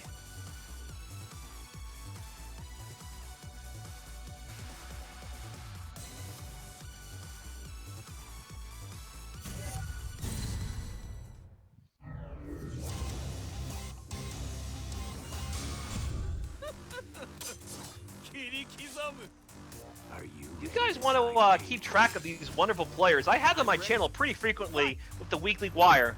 That's our weekly round of anything that goes Street Fighter Cross Tekken, not just on PC, but the PS3 side as well. So please subscribe to the YouTube page that I just put there so we can reach YouTube Partner. We're at 960 subscribers right now. We can get 40 more. We're there. So let's make it happen, guys. Thank you. Okie dokie. Right now, Carnage out to a big start. He's been hitting everybody with that unblockable knee. I don't usually see it raw like that, but he's been batting almost 1,000 with it. I think he missed it maybe once, but who knows? No, Keo, you're thinking of Cross Art. Cross Assault is the 2-on-1, like Marvel 1 used to have, what Soulstorm has in Infinite. The synergy with Law and Hugo is actually stellar, to be honest. It's just Carnage is a really strong player. So Law is one of the best point characters in the game. Like the other good ones obviously are gonna be Chun-Li and Hwoarang. While Hugo, everything good about Hugo involves skipping neutral entirely. So that is exactly why he needs Law as his point character, because Law can get in ways that perfectly suit Hugo. So Hugo can bring the pain. So it's actually ridiculously good synergy. Right now, so this is where it gets problematic. Good, he has Bryan, that's smart. If Hugo managed to armor through one of Vega's slides with the flex, Vega will lose minimum 40% of his health. Meter or not. It's dumb. So that's exactly why Vega versus Hugo has to be something that's still in Vega's favor, but he has to be careful about. In the situation where he can skip neutral, so he doesn't have to worry about the range stuff, Vega's in a bad spot. He has no real reversals to scare Hugo from doing his Hugo stuff. Because you can see right now, if he can hang on to this, this is Striker's round. He got them clean. I didn't get the combo that's needed though. Timer runs out. Still got a KO anyway, just to be sure. You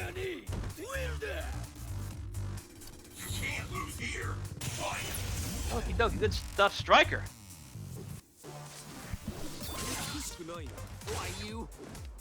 Why you? Alright, here we go. We talked earlier about Striker looking for neutral jumping those lunges. But the thing about Carnage is he's not going to be doing it too often. Like, he might throw a slide of air so other kind of test your knowledge. Good air to air! But did not get the ender. Everyone's hitting these things too early. Like, that's what nuked Pizzamonkey's chances this tournament. Why he was sent home first. So let's see if Striker can kind of clean that up. Or Carnage can clean that up. Because Striker's going to player take advantage of those kind of whiffs. Oh no, that could be a big happy birthday, but he did a little too much poking. Too much to confirm, my friend. Got below that time. Bryan's, if you tag cancel that low, Vega actually gets a combo off of it. It's really interesting. There's some sweeps that have like this little lingering juggle ability that other sweeps don't, and Bryan's one of them. I highlight that in the combo video on my YouTube channel, which you can subscribe to that I posted a little bit earlier. So please do so if you want to learn more about Bryan Fury and that little trick I just mentioned. Alright, this is looking dire. It's not good. Alright, this is the end? Yes, it is! Another knee drop, crushing his guard, breaking the block, and breaking his face while he was at it. Carnage is now up 1-0.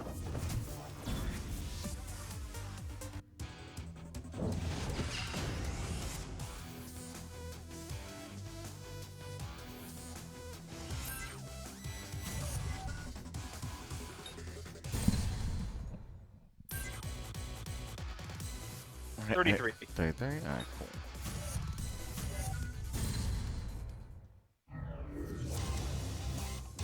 Hey, after this, I'll get some water real quick, and then we can do the match arena video again. Yeah, of course. This much. Are you ready to die painfully? I do love the alt colors that Carnage has. So these are the default 2Ps of Vega and Bryan. So you have the hyper fighting color for Vega, and you have the DR color for Bryan. I always thought, again, that is really cool that they went with those choices. I was pretty hyped they went with the CE colors for Guile for his 2P, but you guys will see Guile next time he shows up. I don't think he's in this particular tournament, but there are definitely some Guile specialists in our Discord if you want to learn more about it.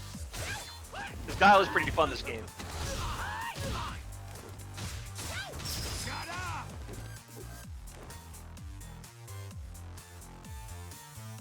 Careful. Yeah, alright, this is actually a pretty cool standoff. Law could lunge in with Junkyard, and Bryan could lunge in with Buff Breaker or mid-kick rush. Yeah, that's good. Look at that conversion. Yeah, mid-kick rush. You see how good it is, right? It can kind of anti-air people, too, if they're trying to jump away. So mid-kick rush, if you're facing Bryan, you have to definitely mind it, because it can come out of almost nowhere. It's fast, it reaches heck far, it can confirm safely in and out of it. So be careful when you're dealing. Ah, armored through again with the. Ah, I didn't get the full follow-up though. If he just did the third wreck, he probably could have preferred easier. You want to get the fancy stuff. That right-left spin kick.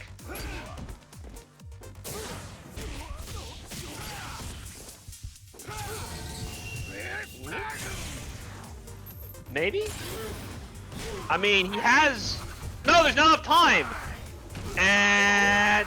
No, I like the idea, but sadly, wasn't to be. He probably saw how much time was left, he got desperate. Like, we talked about why time overs happen. It's because you're usually facing Law. Because Law can just keep his turn forever because he has so many things you have to mind and be careful of. Because if you approach him carelessly, he'll just do that. Jumping is banned against Law, and a lot of neutral attacks lose against Law too. Junkyard combo has crazy priority. Crouch medium kick is crazy priority. Stand light kick, as you saw with the set Bryan have with Justin, is just crazy abusable with its range and speed and recovery. So yeah, that's why time overs happen. If you nerf the top here just a little bit so they didn't keep their turn forever, and some of those things like Junkyard didn't have that much priority, you wouldn't have that many time overs. Well, it's good try getting away. I was thinking he was going to do EX flip kick into Hugo, but luckily for Carnage, Striker made the wrong call. EX Fist Fury Rush is invincible, but not against stuff like that. Carnage is now up 2-0.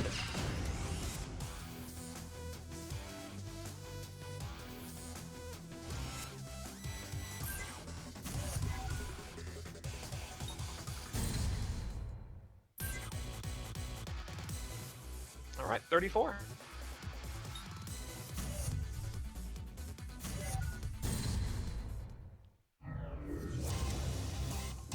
What do we have here?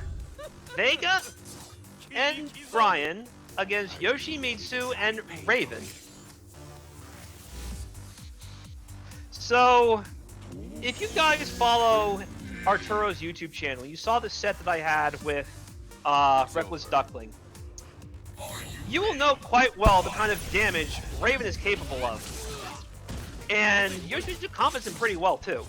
So if he can get things started as Yoshimitsu it's still newer, but it's not like complete inexperience. I think his that's a nice little CADC cross under combo there. Yeah, I think again with the weird hit boxes and hurt boxes. Yeah, you want to be careful. Again, this is where a lot of the players I've seen they are falling off. They're pressing buttons a bit too fast, so they don't get the heights right in the juggles that prevent those self cross-ups from happening.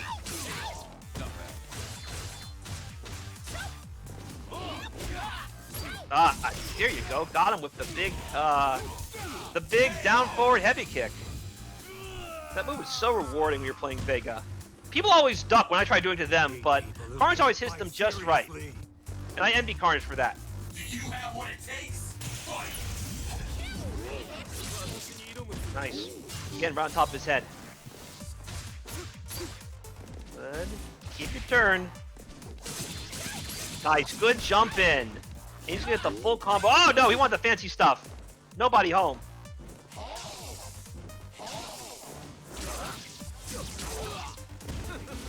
Alright, I like it. DDP anti-air combos. We got those. I love these block strings that Carnage using with Vega. Nice, good bait. He knew something was coming. Alright, what's it gonna be? Good throw break.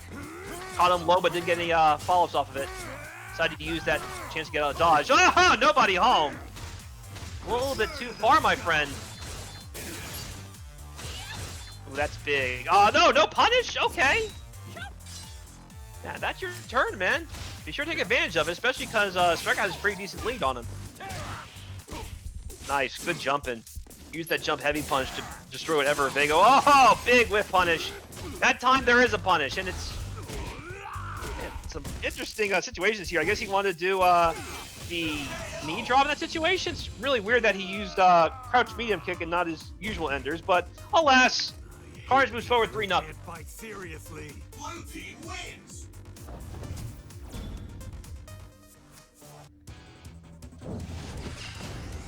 I'm gonna grab some water real quick. In the meantime, be sure to listen how you can donate to the Matcherino page. This would be very much appreciated. Yeah, I'm gonna show you guys what it is real quick. One second.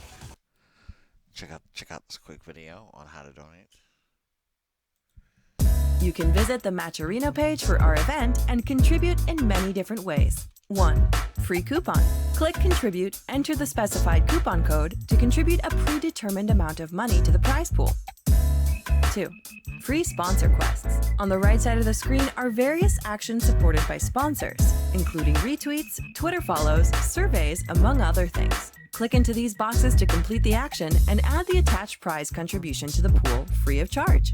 3. Marketplace. Products are available in our marketplace, which also contribute to the fundraising pool. Be sure to check out the variety of apparel and collectibles, as well as other unique items.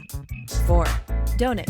Clicking on the Contribute button, you're able to add funds to your Matcherino wallet and then directly contribute them to the fundraiser page. Thanks for supporting your event with Matcherino. Alright guys, thank you guys so much for supporting. Right now we are at $71.30. Sorry if I sound so tired, you know, streaming a lot yesterday. But rest assured I am A-okay. Anyway guys, we greatly appreciate it if you can help us get to at least $100. You can use the promo code Psychoblue10. You'll donate 50 cents for free to the prize pool. You can check out the various sponsor quests from Red Bull to donate free. Make sure to click all those sponsor links. Twitter quests, YouTube quests, Twitch quests, and big ups to the top 5 donors. Psychoblue, myself, Fairchild, Corey, and Salt Levels Max. Still have some time to use any of those promo codes or sponsor quests, guys. I appreciate everybody taking the time to use these so far. Yeah, like there's still plenty of codes left for you guys to use up, guys. So use it or lose it. And of course, if you guys are enjoying the content, you know, actually subscribe to the homie Psychoblue channel. You're trying to get to 1,000 subs. Forget my channel. Link that, brother. Alrighty, so let's scroll back up to. Well, first go back to the menu we're at before.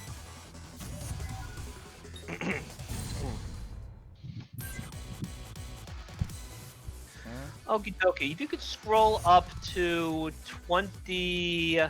Scroll up to 24 real quick. Let me make... Alright, no, not yet. Yeah, go back. Yeah, go back. Okay. Alright, let me take a look really quick and see what we're looking at.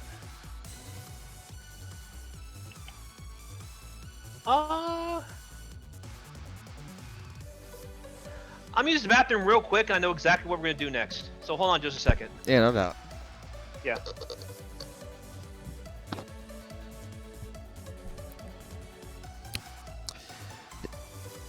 Yo, stream. So today is the first of 3 tournaments, guys. Yo, after this tournament is done, I'm definitely taking like a small breather. Then I'm gonna do Lockdown League Tekken 7, and then I'm gonna do that, and then I'm gonna do Soul Calibur MLBC. So, you know, I'll be churning out tons of content for you guys. So shout out to the subs. You guys keep me going.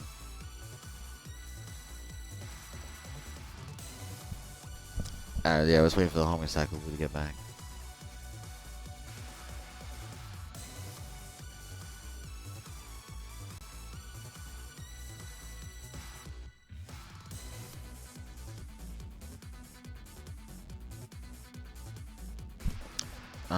But yeah, what's a good stream? Hope you guys are enjoying your morning, your afternoon, your evening, wherever you are.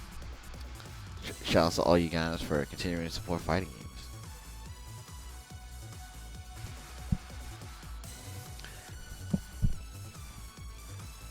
Yeah, Max CPM indeed. I thought the homie's back. Yep, it's going to be 26 to 24.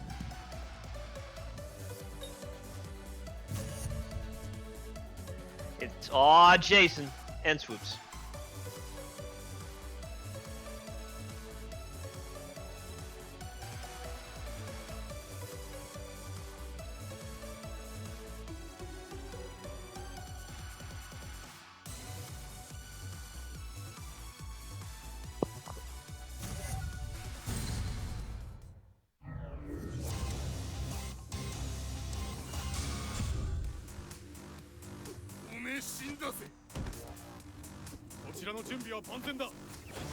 Identified targets to be exterminated. Let's do this. Fight. Okie dokie, we have a boxer battle, but Dudley's brought some ringside help. If Dudley is Shawn Michaels and just called Jack Cross his diesel, right now the truck might be rolling through Jason, if he's not careful, good anti-air! Crouching heavy punch, the classic. Keeping it simple. Dash right through whatever Jackie Boy wanted to do, but he came in with the knees. The double knees. Ooh, okay. Both Dudley and Balrog wanted to make a call out, but in the end it got canceled out. Nobody hit anybody. Dudley just jumped right in, and here comes Jack. Dudley's back in. Jack's back in. This is going to be rough. Be careful, because Jack does some good overheads like that! Instant overhead, the big Timberlands to the face! What are those? Says Balrog as he laments his fight money disappearing. There we go. Keep him out with those geysers. Balrog has to commit like mad to get around those geysers. Dashing in might not be the best idea just because his dash isn't particularly that fast. So his best bet might be trying to slowly jump in. Because jump heavy kick activates super quick and can surprise bigger characters with how high they hit. So Balrog jumping in with jump heavy kick might be a good idea to evade some of those big geysers if he has a chance.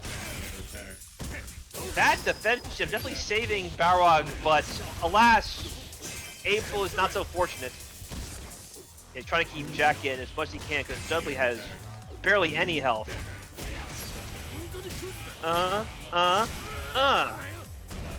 Throw mix? Alright, backed off for a bit. Caught him with the overhead wheel kick. Another one! Watch your head, my friend! Alright, went for third one, this time interrupted. Right, that's a good idea. I'm surprised that Jack was able to recover in time. I would have thought the EX short tackle would have been fast enough to kind of make that happen, but alas. He does. I'm really envious of him, Striker. We were saying that the dash upper into raw tag is looking really nice right now. Alright, Jason managed to take that round. Who is going to win the match for heavyweight champion, Dudley or Balrog? Dudley's got Abel in his corner, and Dudley has Jack in his. Balrog has Abel in his corner. I gotta remember the boxer names. Catch myself. You don't see each other face each other that much. Alright, here we go. Dudley does not manage to spike Balrog, and Balrog might make him pay for it with a big EX smash. Got the wall bounce and the side switch. Dudley just rolled right back out, though. Don't know why I'm mixing them up. Alright, here we go. Abel spikes Dudley.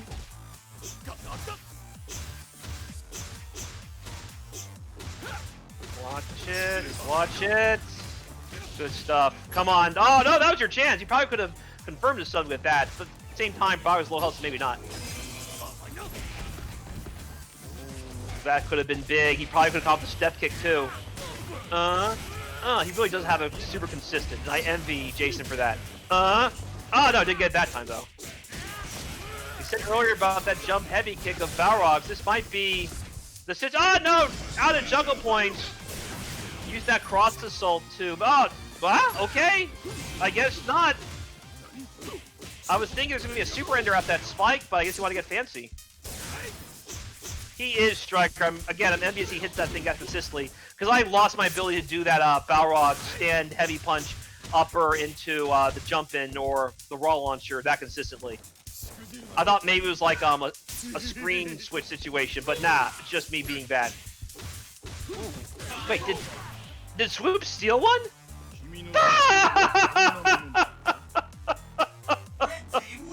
No! I just looked at the time, it was like, is Swoops gonna steal this? I thought Jason had him.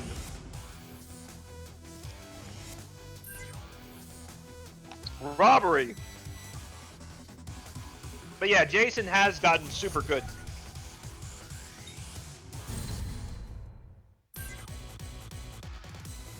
Uh, 25.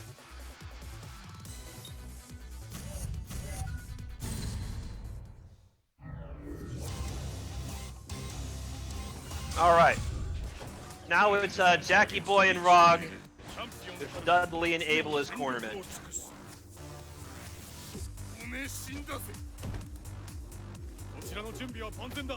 Let's see what happens. all these characters are known for dashing in suddenly and violently. So let us see who goes YOLO first. Oh, that was nice.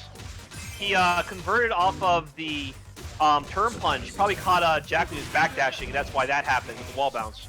It's typically only wall bounce on aerial opponents.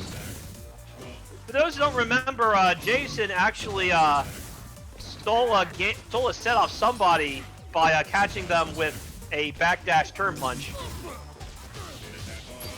Okay, I would have thought that upper would have kept Balrog advantage, but I guess he pressed something he shouldn't have, or he missed the punish. Either way, Jack won that exchange, but normally Balrog does in that situation, where he blocks the EX dash upper. Oh, I could have finished it there. He didn't get the buffer he wanted. He got it that time, though.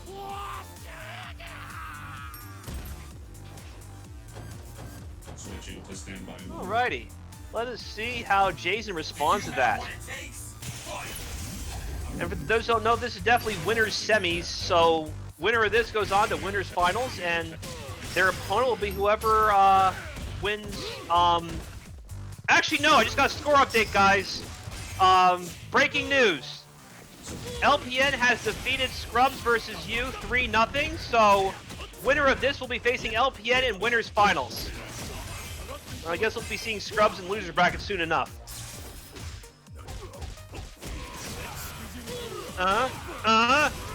Look at that. Perfect height. And even though it looks ugly as sin, that's actually Balrog's highest damaging possible post-launch with no meter.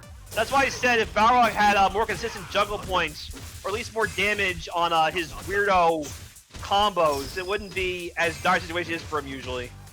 He has to put so much effort to get the kind of swag and damage other characters do for much easier. And if you could normalize that somehow, it would be a lot better for him overall. That's what I mean about Balrog being bad. It's not so much that he's like not viable. It's more the fact that the top tier just does what he does with a lot less headache. Normalize that, make the top tiers less stupid and the bottom tiers look more normalized, and this game is perfection. Timer's not the problem. It's the guys who keep their turns too long and the characters who can't get their turns back quite dependent on it. Switch that around and maybe it wouldn't be that big of an issue. Alrighty, here we go. Still coming. Oh, got him! That's big. And the cool thing about... Oh, you caught him again! Counter hitting, and he didn't get the fall he wanted, though. A little bit too long of a wait. Keeping it real right there, but you know, if he's jumping with those neutral jumps, you know he's buffering an EX tackle. Oh, wait, stopped him! Makes no difference whatsoever. That move's not going to save you from a two-hitting geyser.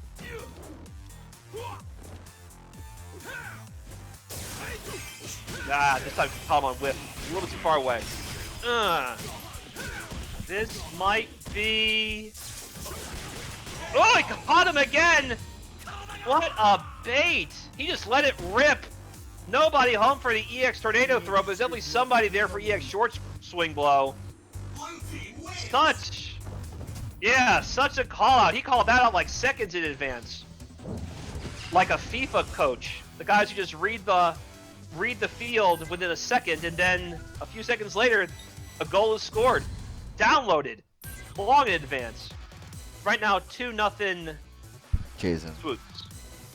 Oh yeah, Swoops. Yeah. Yeah. All right, it's going to be 24.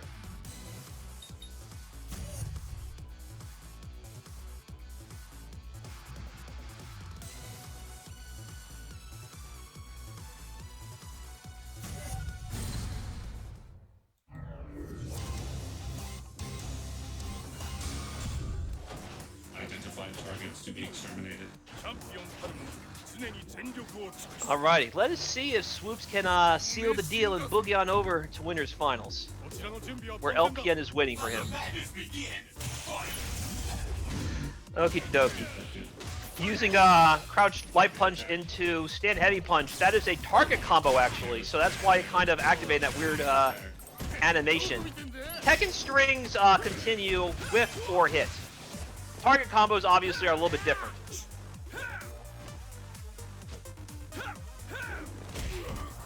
Although they're there's some target combos like Hell Attack that continue on with.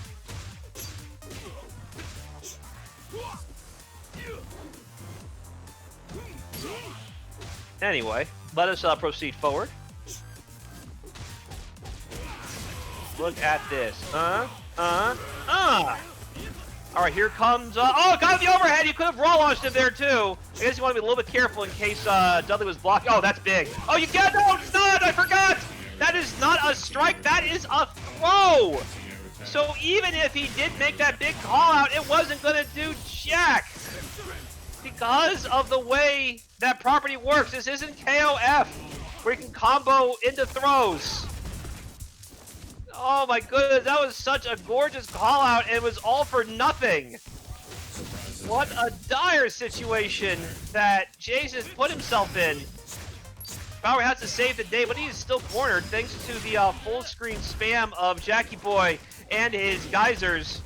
Putting Jack in the corner, he's got 10 seconds to make it happen. Oh no! Destroyed there. With the heavy version of Rocket Uppercut, dude, not even the fully invincible version. He wanted to make a statement. And now he's doing the hard man combos as Swoops is on set point. Back down now. Fight. Surprise attack. Surprise attack. Surprise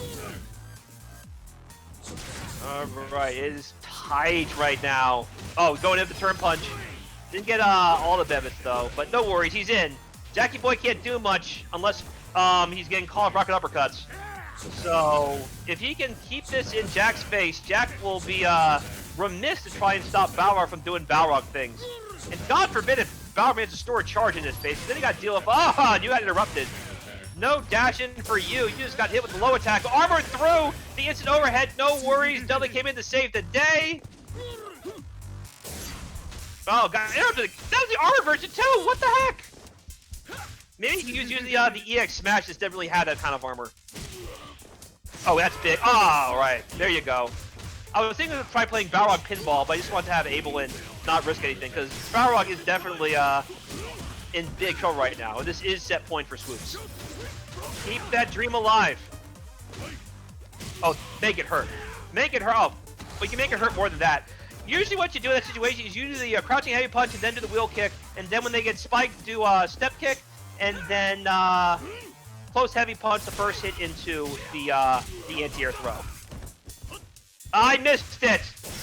I know what he wanted. I know exactly what he wanted. He probably was pressing the step kick too early or too late. So I saw what he wanted. That was not it. Oh no, he got away. Charging it? What a fake out! Look at that! Jetpacks are activated, just narrowly avoiding the ground where he would get just thrown with the Brock Lesnar F5. And he got the big punish. What clever shenanigans by Swoops. I told you guys, this is cross-Tekken at a high level. And these matchups are well scouted. You wouldn't be seeing stuff like that in typical normie cross-Tekken action. You only see it here at NYCFurby. Yeah, that was nuts. That was crazy. That was good stuff from Swoops. I was thinking, like, he's going to do something here. I know it.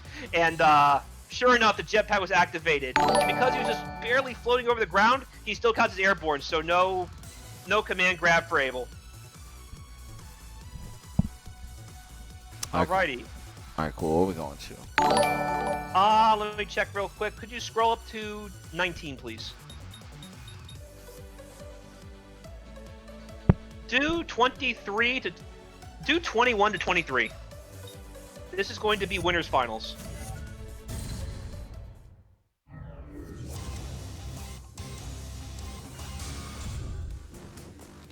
I won't hold back. Check out the perfect fighter. Are you ready? Fight. Okie dokie. So we got winners final. It's going to be LPN and Swoops. More West Coast shenanigans. NorCal and Arizona once again. Let's see who takes it between BDG, LPN, and the former TIL Swoops. I do love those low flow dive combos that Juri has. Let no one tell you Juri is top tier in this game. I don't know who's saying that in the chat, but that is like pants on head wrong. Juri has got problems, but that being said, in this game, even the worst characters are viable. I think people just say Juri's top 3 this game because Street Fighter 5 Juri is just so, like, universally disliked that he want to go back to a better day. Swoops in Texas now. Thank you. Okay, Swoops I think Swoops used to be in Arizona, but yeah, he's in Texas now. All right, it's going to be West Coast versus the Midwest. We have just slid a little bit to the east for Swoops, but either way, let's see what is in this deep heart that currently lives in the deep heart of Texas.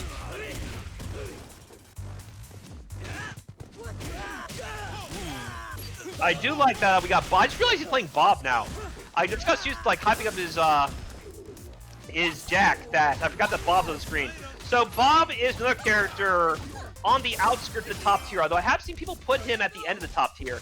Bob has, so like Jin and like Law, and yeah, like Jin and Law, Bob has pretty much every possible tool you could want in the character. He's got a good high-low game, he keeps his turn a long time, he's got great damage, he's got good anti-airs, he's got great synergy with most everybody, so picking Bob is definitely something you want to consider if you want to be one of those Sanford advocates to pick a top tier. But you don't feel like playing Law or Hwoarang or Jin. Or Chun for that matter. Nah, he's gonna be hard. Alright, no, he has a big life lead. Like, Dudley has all the health right now. Sadly, it might just disappear if you got hit with the heavy overhead of Hwoarang, who is the best character in the game, as voted on by not just the Discord, but most every cross-second player since 2013. Look at this. I talked about the big life lead of Dudley, and it just disappeared. Vanished like a slush fund under investigation. Just get out of here. LPN from right now up 1-0.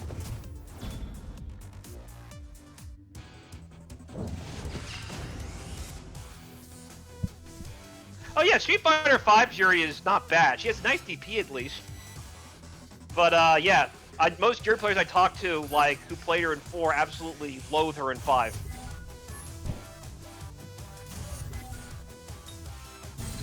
Yeah, Bob is like on the outskirts of top tier. He is not as ridiculous as Hwoarang or Law or Jin or Chun or Nina, but if you just go like half a step down from that, that's where Bob is, along with Bryan. I have Bob above Bryan, though. But it's a tight race. I won't hold back. A duel between Bob and Bryan for who's in that particular slot of the tier list is definitely a Game 7 thriller. Coming down to the wire. It's just Bob managed to get that clutch LeBron block in when it came time to decide. Maybe next time things will shift and Bob will have his Durant to get his particular spot up. Anyway, here comes Bobby Boy with that meaty, close, medium punch. I didn't get the full one. I thought we get a second one. I guess me knows better than I do.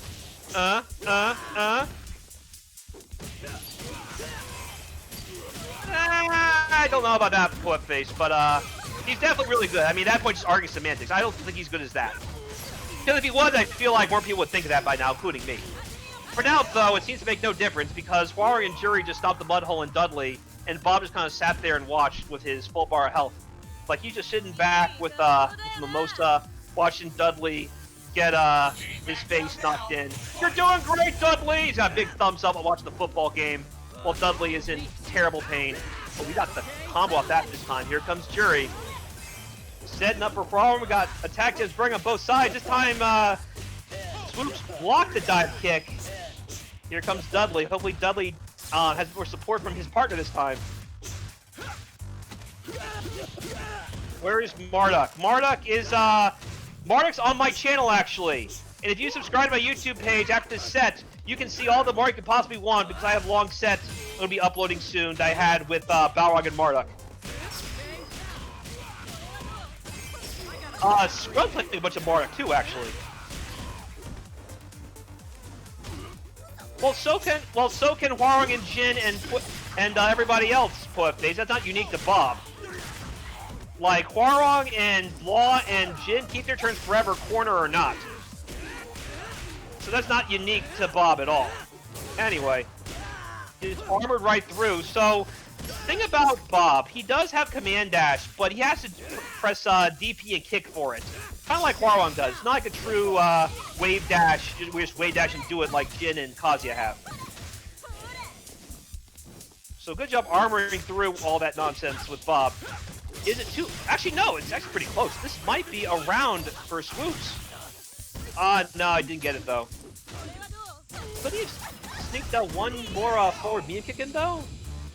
Well, if he did, it might have saved him, but that for sure is the end of that game. So, no point dwelling on it too much. LPN now up 2-0. One game away from going on to Grand Finals.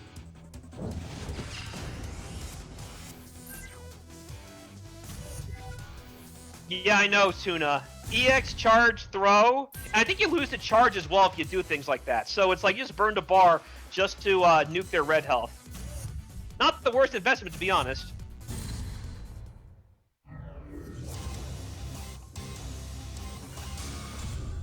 It's barbecue sauce for Bob. Soy sauce for Geese and barbecue sauce for Bob. So if you saw like Bob's second 6 ending, he's got like really bad body dysmorphia, where if he loses any kind of weight, he just goes into absolute hysterics.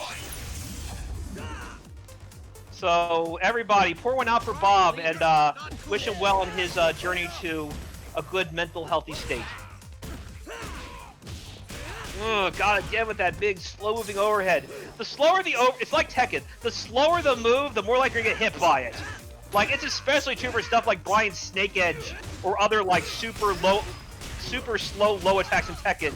In Cross the same way. The slower the overhead, the more likely you're gonna get hit by it, and the worse you feel that you did. It's especially true with Hwoarang's slow-moving overhead that caused that ground bounce.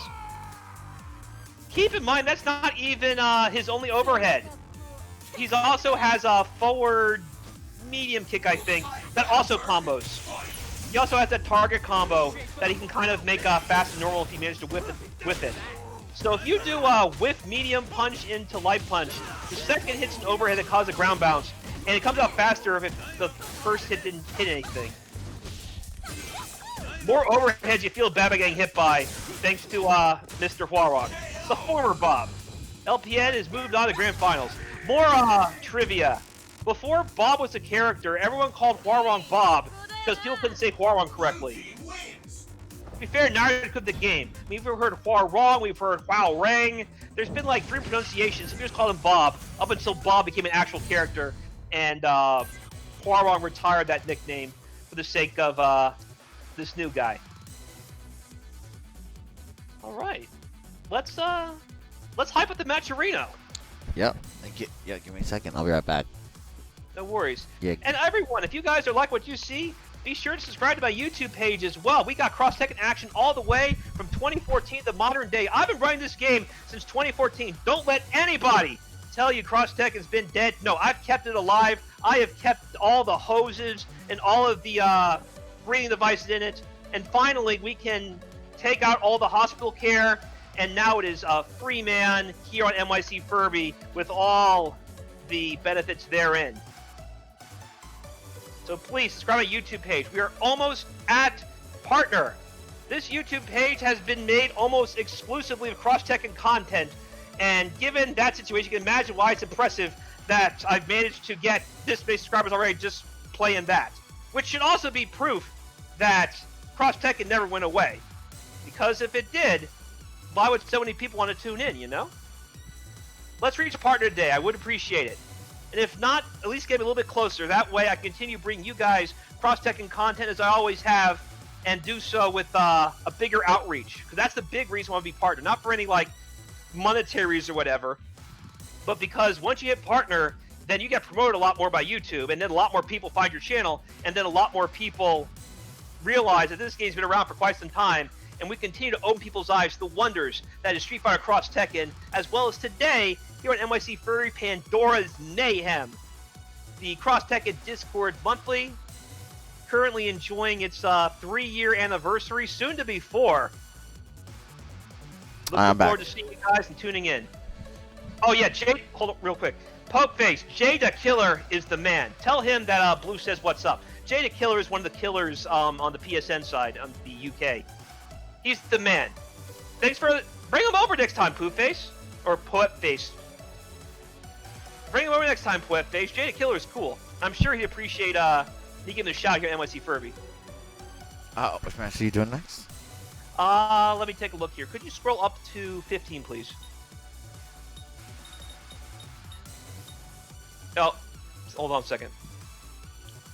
Could you? No. Stop. Go back. Sorry about that. Let me look at the map real quick. So what we're going to be doing is we are going to be doing. Sorry, I'm looking. It's going to be 18 through 20.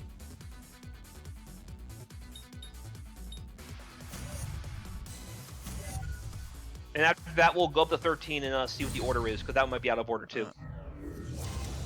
This is going to be losers' quarters. It's going to be Carnage and Scrubs. We got Carnage in NorCal and Scrubs in the deep heart of Texas. Oh, I know you, Cable. I know you, Kat. You're in the Netherlands, right? I remember you because you were saying my sound was all messed up when I was doing Summer Jam. To be fair, it was.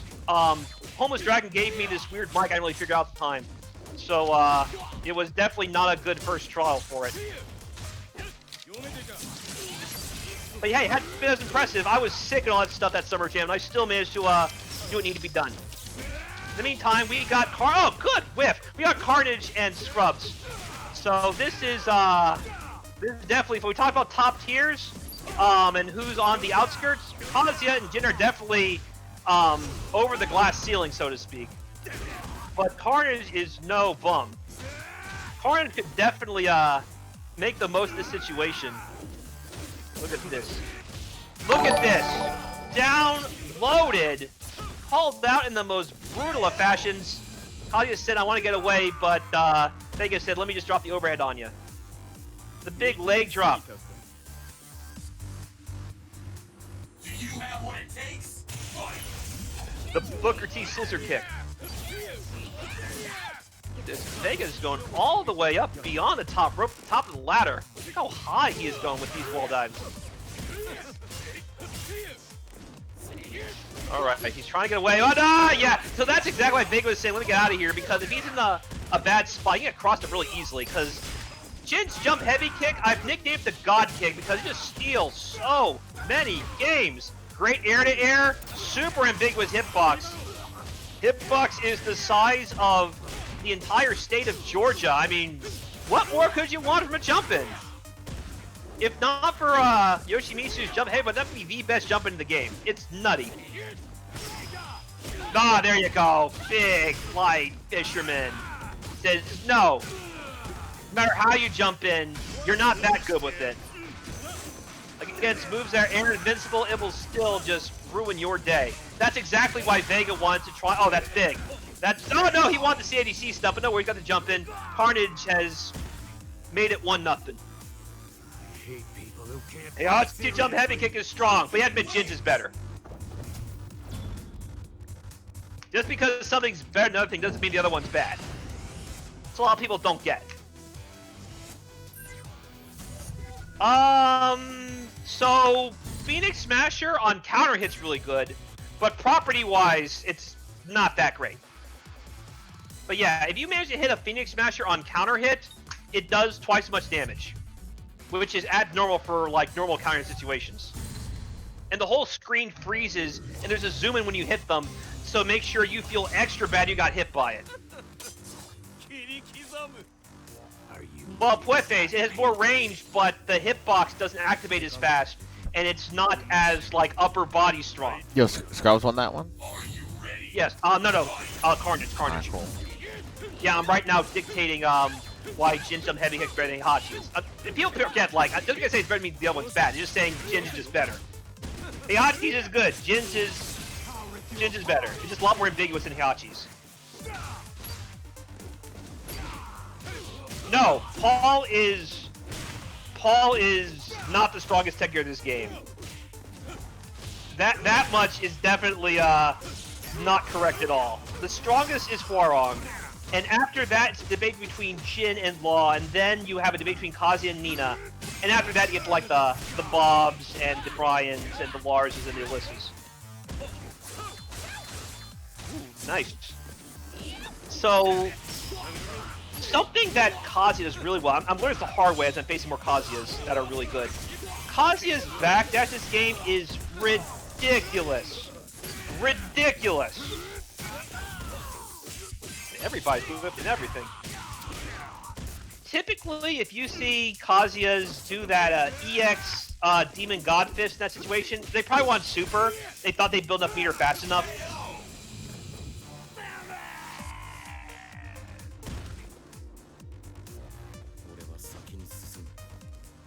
Yeah, Paul got better in version 2013, but not nearly enough to close the gap compared to some of the other guys. Alright, I like what he's doing. Carnage is like buffering like crazy. Oh, good counter hit! Crush countered right into Mr. Fury, which has been unleashed. You see it, he's seeing just to make sure he has all the pressure on Oki. Alright, look at this. Looking like a House of Pain concert. Jump around! Jump around! Oh, no, not enough juggle points. Armored right through with right-left spin kick. At least right-left, no spin kick that time. Got him with the overhead. Didn't get the conversion though. Yeah, Jin has as overhead 6-hit combo, and he can stop it mid-string and turn it into a link. It's crazy. Nah, not quite. Jump air throw? I want something to jump air throw. What happened? What happened? I eat punks like you for breakfast. I know what it is. I had to think about it. I think when Kazuya did that slaughter hook, he tack canceled in Jin, but the AI Bryan caught Jin at the pass when he tried running in, and that's what happened. I got it. I had to think about it for a second. How you doing, guys? I had to look saying, what happened there? But the slaughter hook was a tack cancel, and Bryan had the AI on him, and that's what he did automatically when Jin came in range. Just mop right in the face. Thanks, AI partner. You're the best. See, this is Bryan's real best friend.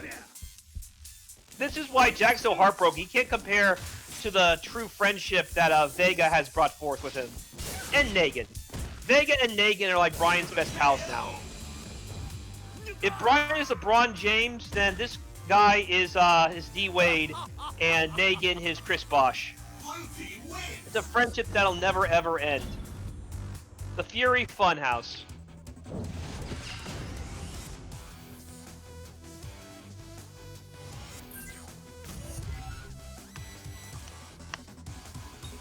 Yeah, Button Dash. We're seeing the...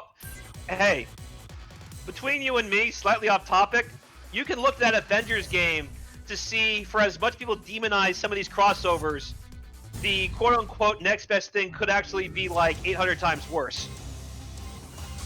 They could have continued to work across Tekken for a lot less money that was done to some other projects that, like with Kapoo.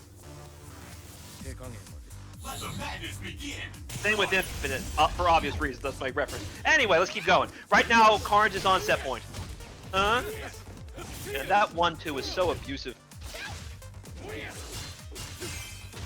So far, they're doing a decent job keeping each other range where they can't like get jumped in on easily.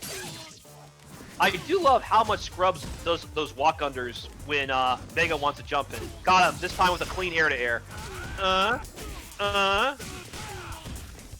Is this dead? Yes, drop the elbow, and this time he got the link. 2-hit. Carnage is on set point. Seriously. What will happen next? Fight.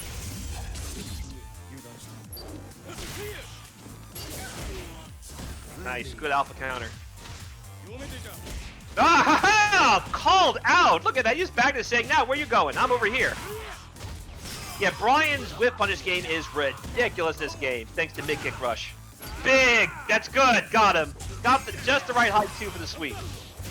Light Fisherman Hook is Bryan's main anti-air, and it is pretty devastating. Like, I've labbed it, and I'll eventually get around to making a video about how nutty the anti-air factors are in this game. But yeah, Bryan's ridiculous with his anti-air priority.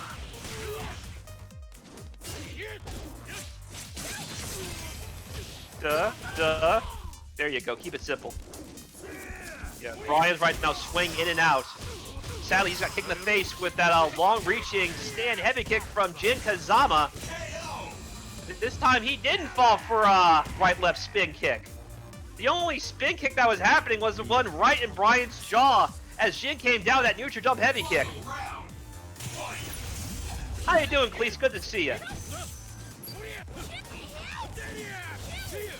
There we go, all the way up the top of the ladder. Alright, Bryan. God, yeah, there you go. Yeah, like I said earlier, if you are throwing fireballs or projectiles, quote-unquote, of any sort, you better watch out for EX knee smash. Because you're definitely getting stomped on if you're going crazy with it.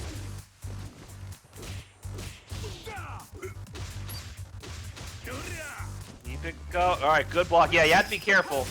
A lot of times, again, Kazuya keeps his turn for a ridiculously long time. Thanks to Electric Godfist, the purple drink. Careful. Yeah, he got his claw back too, which is good. So if Vega does make the come back in, he'll be fully equipped. What I also like about what Carnage is doing is keeping track of he catches them in the air or on the ground and ending his combos accordingly. A lot of people kind of falling off of that. What are you gonna do with? All right, so let him tag in. And here comes a full quarter combo. All right, no follow-up. He managed to just keep his distance, please. That's exactly the spot Vega wants him in. Backdash away from the back fist. Big punish. Kazuya dire straits. Oh, that could have been the end, but he tried. Big jump, and this might be it. Maybe not. You know, I wonder if maybe Pandora could have killed him there, to be honest. But there's so little time left. Well, no point thinking about it now. There's a little time. I'm wondering if Pandora time where it actually did it, there might have been a time to actually kill him just because of how long Jin's super is. That's a weakness of Jin. His super is so ridiculously long that if you are at the end of a round and you are trying to kill, until that big laser hits, it's not going to do anything. So, unless you have more than 20 seconds left of the clock, Jin's not going to kill you. Alright, good stuff. Scrubs, it was good to see you, but it's time to move forward to the next game. Hope to see you next time, though, for sure. I do love watching you play. Scrubs been, like, hyping up Marduk huge, by the way. And I'm going to drop a video from my YouTube channel where you can see what we're up to with Mr. Marduk, actually, as we move forward to our next game. Because we might be seeing Marduk next month, because Scrubs has been hyping up like mad. Like mad. Here you go. Subscribe to that YouTube page while you're at if you enjoy that combo video. In the meantime, let me take a look at the thing real quick. Could you go up to number 13, please? Alright, stop. Press select. Oh yeah, that's way out of order. I would like for you... I'm going to send it to you on Twitter right now. Because I played like that, we definitely have some missing context.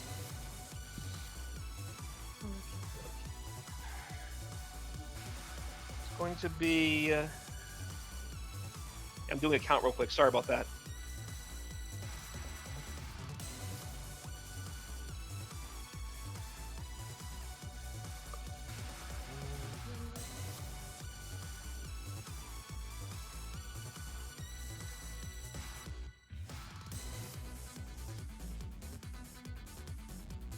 Alright, this should be in order that... Let me double check real quick. Alright, this is the order I'm going to send you right here. Check your message box right now. That's the order.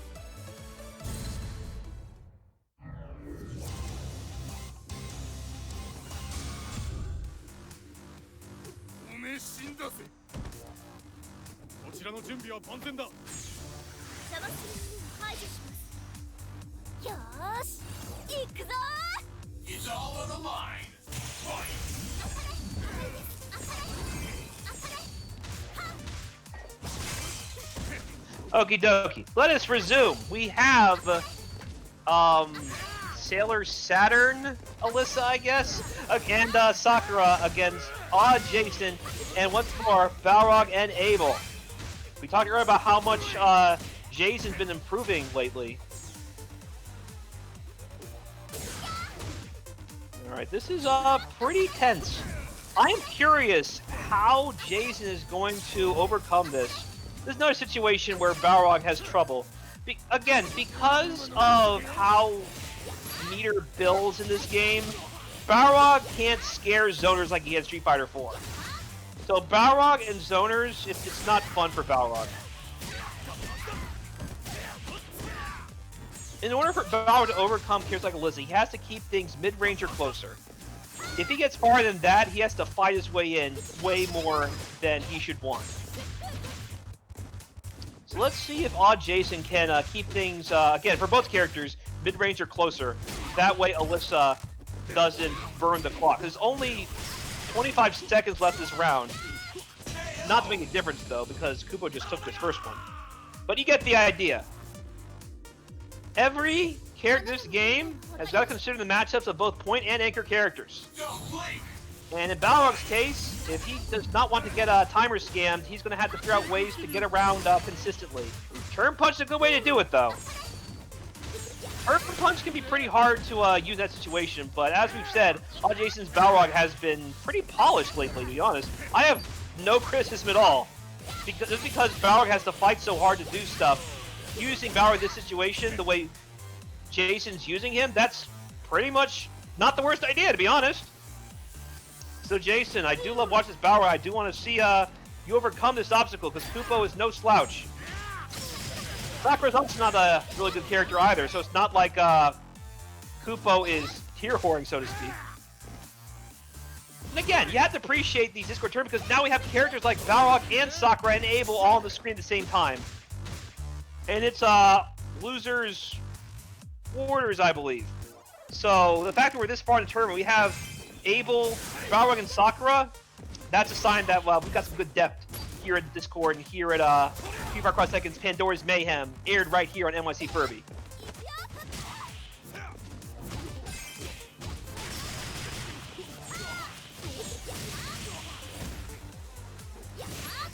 Nice, good overhead. Keeping it going. Tense right there now. So yeah, those chainsaws chip out, so you can't just sit block it forever. Alright, Awwjayzin has made his time. Misses the ender though. Makes a difference though. He got the timer. Just keep blocking. Good alpha counter.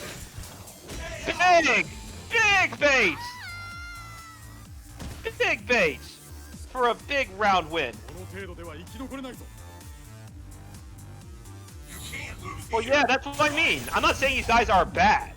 I'm saying that the top tiers, like, are usually so common that you forget that the rest of cats is valuable as well. It just takes a lot of practice, a lot of knowledge of matchups to overcome some of the shortcomings that the lower tier quote-unquote characters have, because the top tier is just that much more ridiculous.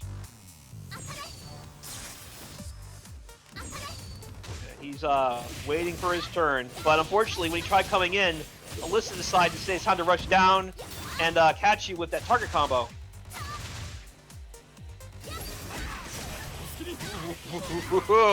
Well, Creepy Sleepy wants to see a really good Rufus. Be sure to check out my YouTube page.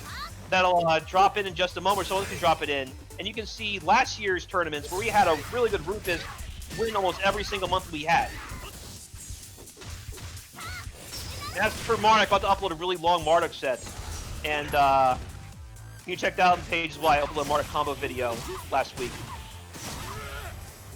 As I'm talking though, looks like Awwjayzin is about to finish off Kupo in this game. Look at this. Good anti-air. Oh, he let it linger a long time. Close heavy kick overhead to launcher later, and Awwjayzin has drawn first blood. He now moves up 1-0. This is on Game for Windows Live. Maticus. And don't let the haters and the uninformed fool you. This is rollback netcode and always has been. Just like that meme with the astronauts just staring off into the planets. He's actually staring into Cross Tekken with the Game for the live load next to it. Wait, it has rollback netcode is active, and then there's the other astronaut with the pistol, always has been. All right, next slide. おめえ死んだぜこちらの準備は万全だ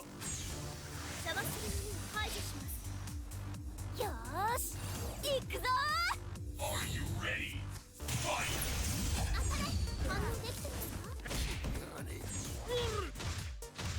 Alrighty, continuing, we have Balrog, and now we have Awwjayzin storing charges and block strings. Alright, now we got Rog Unleashed. The wild buffalo has been freed of its pen, and now it is ready to just run on through. Looking like the Bills of old, more so than the Bills of the Tom Brady era. Well, sadly, it seems like Jim Kelly's just been put on the injury reserve. Because now it's looking like more modern day Bills, other than this year. This year's Bills are great. Anyway.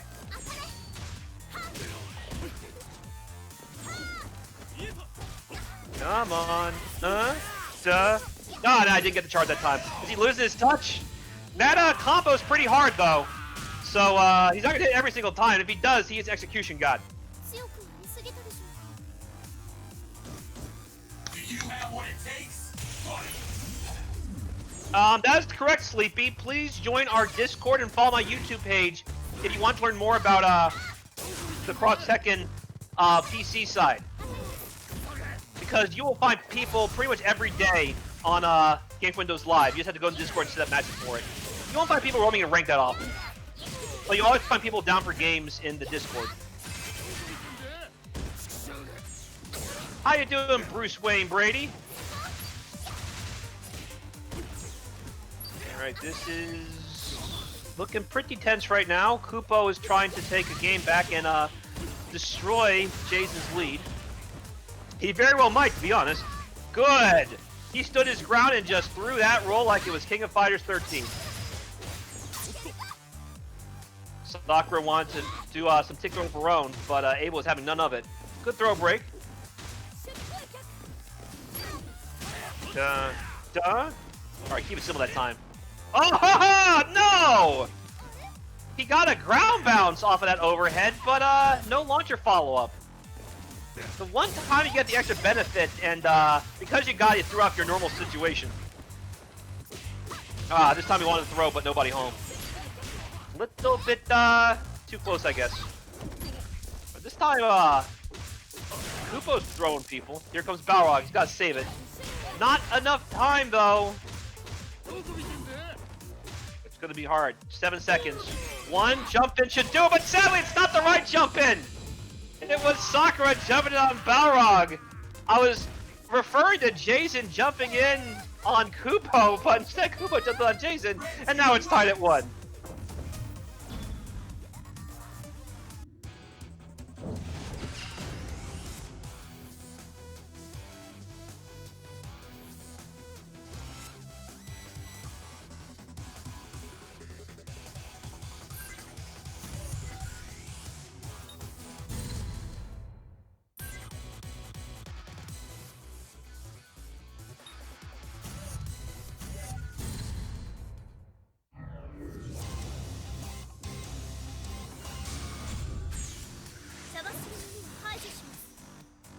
Alright, let's move to the next one. By the way, everybody, I would appreciate you guys, 1, donate to Matcherino, and 2, subscribe to my page for all your Cross Tekken needs, as I'm running that channel for almost exclusive Cross Tekken content since 2014. And we have had content on it, like, almost every single month since then. So for those who say Cross Tekken's been dead, tell them nah.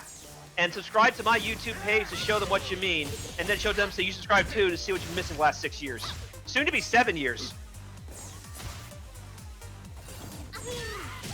Wonderful, thanks Creepy, I appreciate it. Okie dokie. In the meantime, we got game 3 here. Let's take a look-see. Alright. I do like how much Kupo is interrupting the step kick shenanigans that Abel's trying to do. Step kick is still pretty advantageous, But the thing is, Koopa knows the timing of how to interrupt it for whatever Abel wants to do. So good stuff to Koopa for knowing exactly what to do to not get throw pressure too heavily. Well, Link! My goodness! Koopa, oh, Magic Pixel? Blasted, oh, you got away from the fireball only to get hit below the belt. Here in Cross Tekken, it's no holds barred. There is no DQs from that low blow. What will happen next? Oh, you wore a cup, April. Nice. He might have been just short of a charge for an armor as well. So yeah, in this game, there's things called charge attacks. That means every character has a special move they can just hold down and charge. You'll see like a orange lightning bolt. That means it's now EX. And you charge all the way, you get a free super. If you dash in and out of it, you can obviously do like FADC type things. And if you dash out after you have that orange lightning bolt, your next hit is a counter hit. In Balrog's case, once that orange lightning bolt strikes, if he is charging, then his dash upper or dash straight will now have armor just like his EX version. So depending how long he's been charging and how you're getting in, be careful when you jump in like that, you just might get armored through. And then you feel silly. Ooh, good. Air-to-air, Jason! I do love watching Abel though. I'm trying to play more Abel because I have Bryan Abel as one of my side teams. So I do like seeing what more experienced ones do. Look at that. Such a lovely combo. Got the overhead! You didn't get it! Oh no! Normally that's a pretty academic Link, but I guess because he wanted to have enough charge for the headbutt, he might have mistimed the crouch medium punch. But I just usually do overhead and then I do crouch medium punch with the boost. Just to be sure. But yeah, I know what he wanted to do, it's just he probably lost track of the Link time because he wanted to make sure he had charge for headbutt. Koopa now up 2-1. Blue team wins.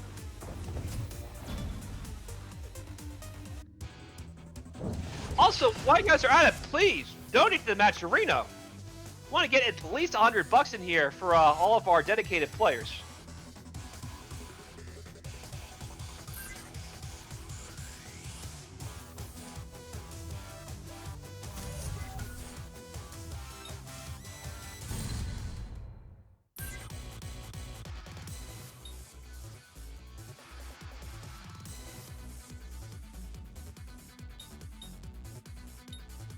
We are at 967 subscribers, which is great. Thank you, guys. Now for the match arena, we are staring at $74.30. Let's bring it to 100, guys. Yeah, like I said, I'm trying to get YouTube partner because once you get partner, YouTube promotes your channel more heavily, and that's not so much for me as much for the players such as these guys, so I can show the world just how active Cross Tekken has been the last 6 or 7 years. There's always been a dedicated team of players here, and we're lucky to have Arturo here to finally show what we've been up to the last few years. So thank you, Arturo, once more. Alrighty, good trade. Got the hard knockdown. Oh wow, cross up! Balrog crossing up. What are we looking at here? I'm saying to get off of it though. Man, Jason, doing the good stuff, dropping the elbow. Nice. I know what he wanted to do. He tried to catch him in the corner. Maybe if he did a crouch heavy punch, he would have probably caught him sleeping. And then for sure, Alisa would be dead. Nice.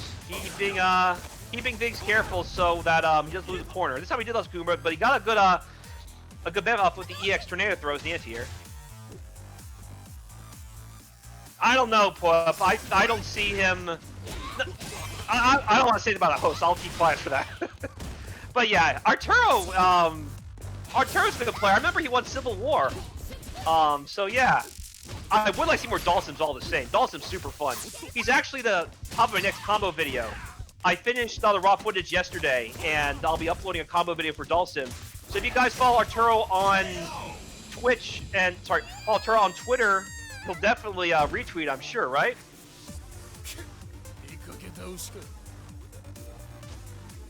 Getting back down now. Anyway. Yeah, I was at Civil War. Like, I'm from Richmond, Twitface, so that was my hometown tournament. I love these combos that Kupo does.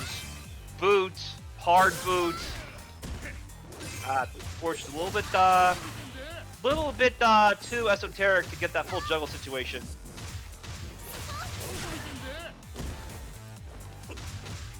Okie trying to slowly. There you go. He finally fought his way in. Just has to be careful. Now again, if Jason can get right in Alisa's grill, then nothing Alisa will do short of EXDP will save her from throws. Alright, here comes Sakura. Nothing quite as esoteric for her situations.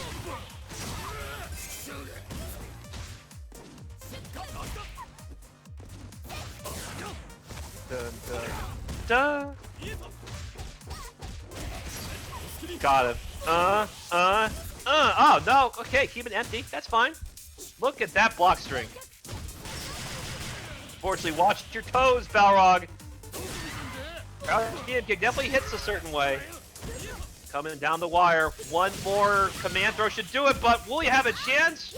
Let's just going right in, dashing forward like Dalvin Cook. I wonder if he could have juggled off that. Got him with the overhead, and Jason managed to tie it once again down to the last game. Tied it 2. Also, web face, it's Dawson Alisa, not Alisa Dawson.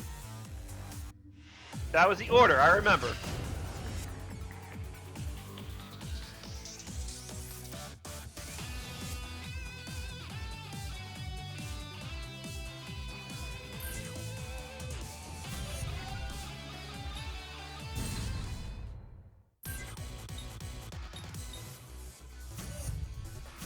Alrighty, down to the last one. Let's see who emerges victorious in this slugfest.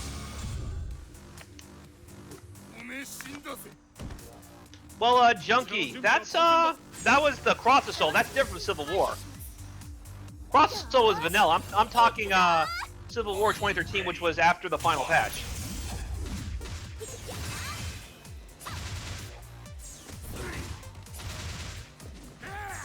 Alrighty, here we go. Good anti-air. There you go.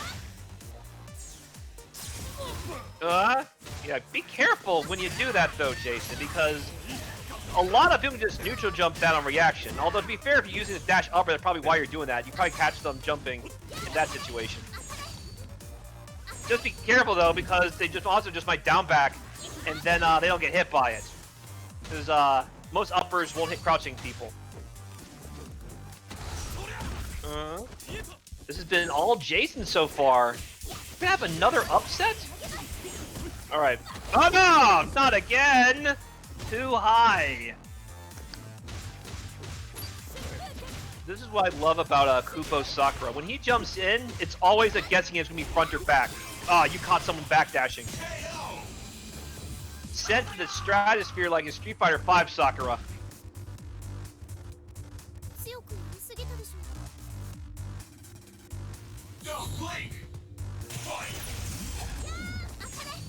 So how are you going to... Oh, okay. Like I said, watch yourself with that crouch heavy punch Melissa. It is super fast. If actually canceling the boot, yeah, it means she gets a pretty nice conversion off of it. That's because Kupo saved his meter so well. So he's going to use that meter for sure for things other than simply escape options. Whatever you want to do, let's just through you. EX headbutt. Here comes Abel. Here comes a mix. Goes into ticks, but pushed himself all the way out of throw range. It's gonna be tight. Alisa's definitely thinking something. Got the wheel kick number 1. Wheel kick number 2. But a nice juice into Sakura again! Nobody home!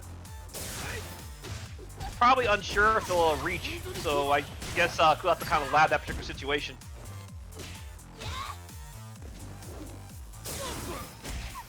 Boy, so I like what Jason's doing though. He's trying to force way in with the armor of his EX dash straight and uppers. That way, and things with EX dash upper, you can link into stuff, so he can just bring Abel right back in for big damage. Jason's hammer for deal life, but finally Alisa opens him up like a can of planters.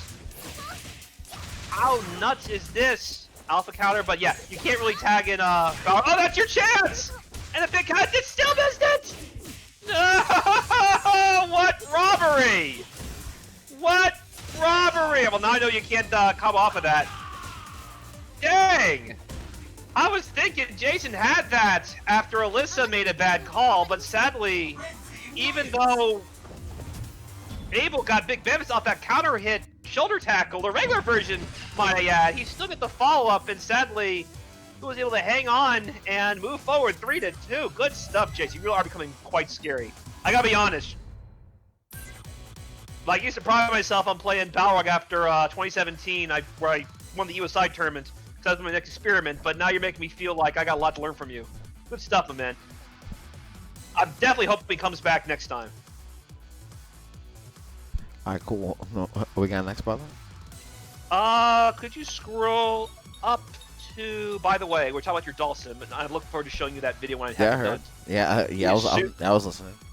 He was super fun. He is super fun. And, yeah, he's super fun in the team. Yeah, I know. I did learn a lot from yours. I was actually watching some of your old matches when I was making the video.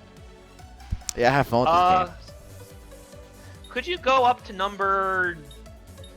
No, go back. Go to... So press select on number 9. Yeah, press select. It's going to be... 12 through 9. This is going to be loser semis, guys.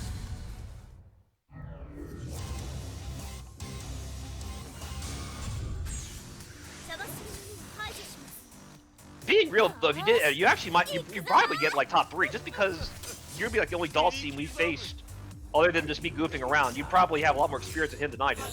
Yeah, I gotta relearn the muscle. I gotta relearn all my muscle memory though. I lost it. Yeah, I got you. Yeah.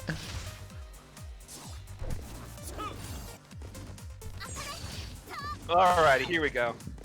Yeah, I had to retract whatever I was going to say. You actually would have, once you have muscle memory back, you probably definitely surprised a lot of people. But I would be curious to see who would win between yours and Kuba's Alisa as he goes up against good old Carnage, his buddy. So these two know each other, as I've mentioned many times before, extremely well. I think Kuba actually brought Carnage into Discord, telling people, hey, it's lit here, come back. And thus far, Carnage has made the most of his grand return to Cross Tekken with Vega and Bryan. Oh, look at these. You got the combo videos. Yeah, Carnage's Bryan has shown me things that I'd never see with any other Bryan. Like the C80C stuff that he gets off a post launch, crazy. 400 damage, meterless. Completely nutso. So let's see how, armoring right through. So yeah, we talked about the mid-kick rush and all the little unique things about it. Sadly, he can still reverse through whatever he chooses, mid or the low attack. And that's exactly what Kupo did. Sadly for Sakura, Bryan's not going to let her just neutral jump for free. Fisherman hook, and here comes Vega. Vega sees a lovely woman like Sakura and he knows what to do. Because after all, the asylum is open. This is Carnage after all. And you have like two murderous psychopaths, Vega and Bryan Fury, coming in on these two lovely young ladies. I mean, this is definitely a horror movie in the making. Jack the Ripper would be envious of these two crazy nutters. So listen, Sakura to tell these two that no means no.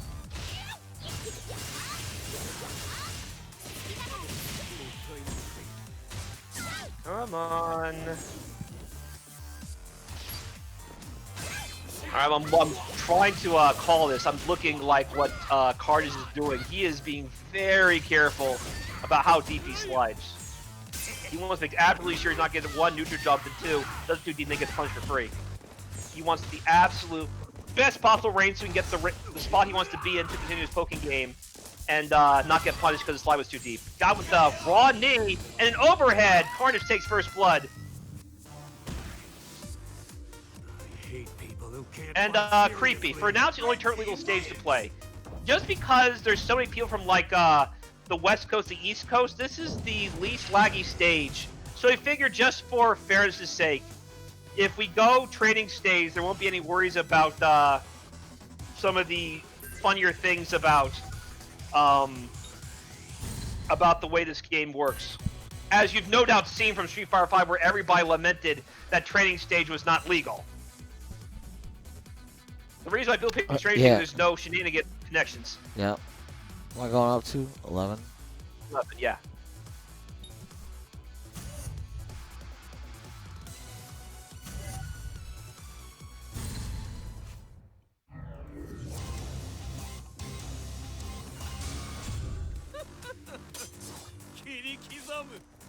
Are you ready to die painfully?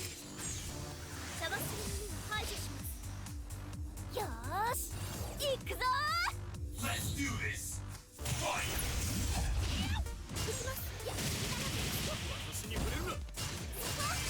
Come on.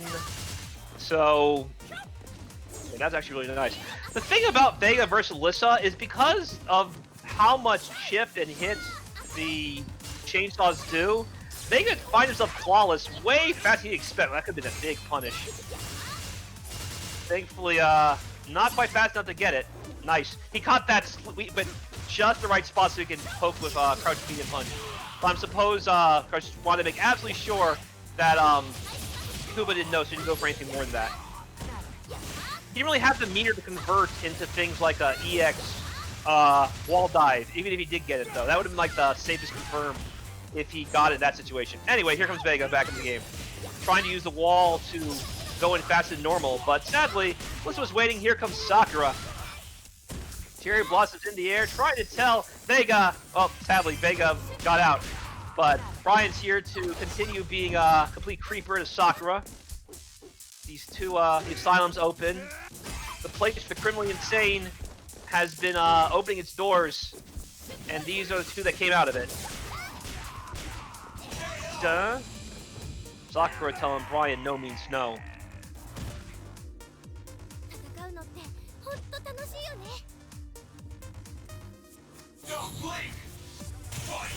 Alrighty. Vega is going to try and carefully poke at Alisa with far stand heavy punch. As a reminder, that caused a crush counter. So if he can get a crumple on Alisa, it's going to hurt tremendously. There's no defense gems to save Alisa here.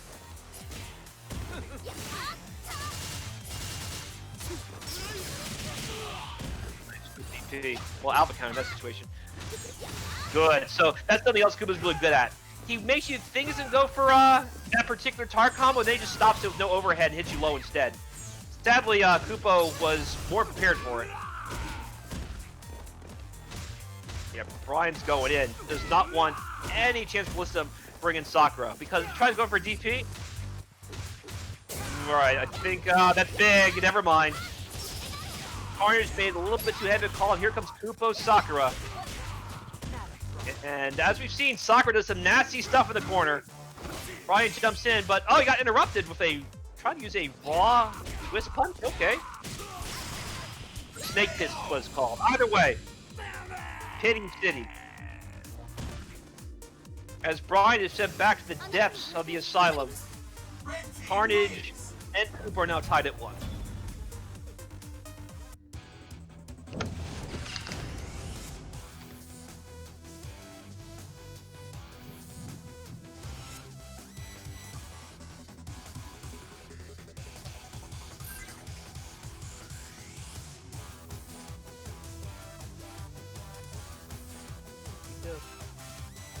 And if you guys with the bees of kinds that donate to the Match Arena, I very much appreciate. We're at $74. All this money goes right to the players you see today. So please check out the Match Arena, donate what you can. Let's do some great things, all right? Be sure to check out all those wonderful Match Arena side quests. A lot of them with my buddies at Red Bull.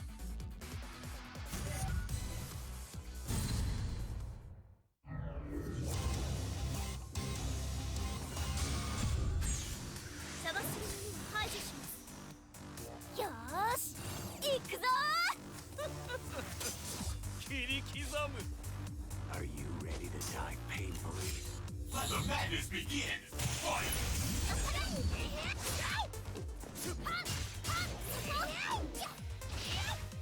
Okie dokie. Sorry, I had to check my phone real quick. Someone was asking about that report. All right, here we go.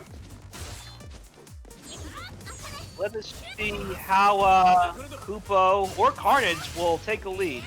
This is a situation where both characters have a lot to worry about. Obviously, let's to worry about Vega kind of using things like the wall dive, or even like the wall jump, to get over the unique angles of the fist missiles. And obviously, Vega, if he goes too high, then the fist was going to catch him when he tries to hit a wall, and then Alisa gets those combo video combos off of the floating fist missile that hit him in the air. Kuba's really good about those. Meantime, here goes Bryan Fury, trying to be somewhat cautious, because if he can get in mid-kick range, not going to be so bad, but from far range, well, actually, from far range, he has the EX knee smash. Again, reversal throw! Fool me once, shame on you. Fool me twice, come on, man.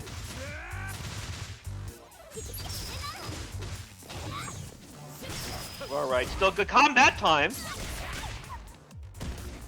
Did we saw that before? I don't think so. Anyway. I just know that the same situation happened like earlier. I feel like this might be... This is number 10. We'll see what we have afterwards. If not, we'll just get an editing. Well, in the meantime, let's see what happens. I'm pretty sure I saw the exact same sequence earlier, but no worries. We'll figure it out soon enough, guys. Nice. Lighting in. Still safe.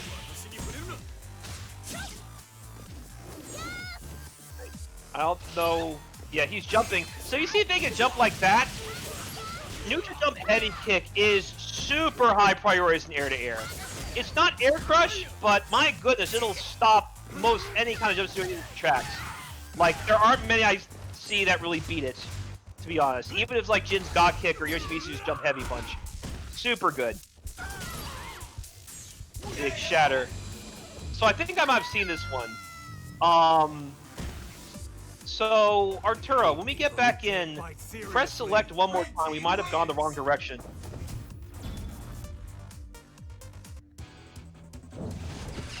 Yep, gotcha. Hit select. I think we got the wrong one. So we might have gone down instead of up. Oh, do we? I'm pretty sure. My pretty sure apologies. that was a separate. Yeah, we'll make sure. No worries. I'll tell you which one exactly what to do. Just in case that was exactly what happened. Just sometimes the same thing happens over and over again.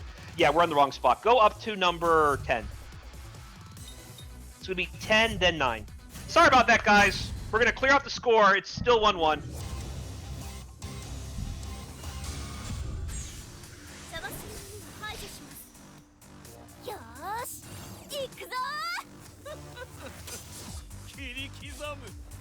Are you ready to die painfully?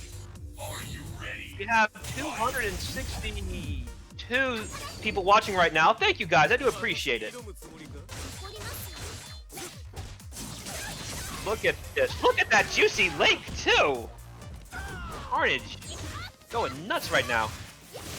As befitting his name and the characters he's playing.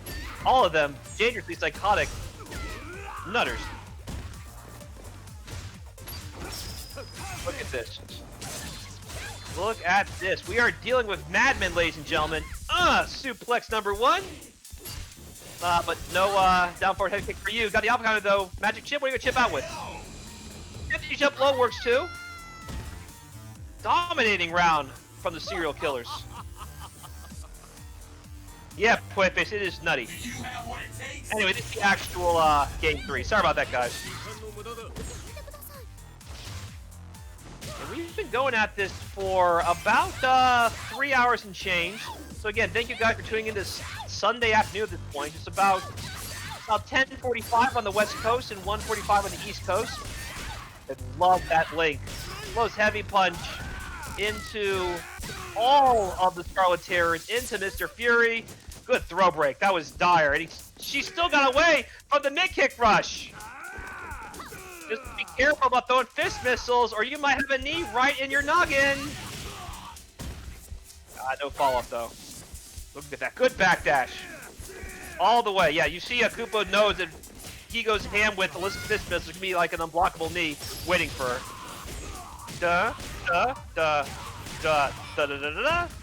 Alright, Sakura, it's up to you. Definitely deal the damage for a big anti-air. No! Jump in for you, Sakura. school's out for your funeral. Look at this, and there'll be some roses funeral because whenever Vega hits someone in this game with his claw, there's like a little rose petal effect. It's like his key. It's like his key special effects in Tekken. For him, it's like rosebud. It looks so cool. Look at all the roses. Roses are red and violence is blue. I hate people who can't fight Look seriously. at this. Team wins. Red team wins. Carnage now up 2-1.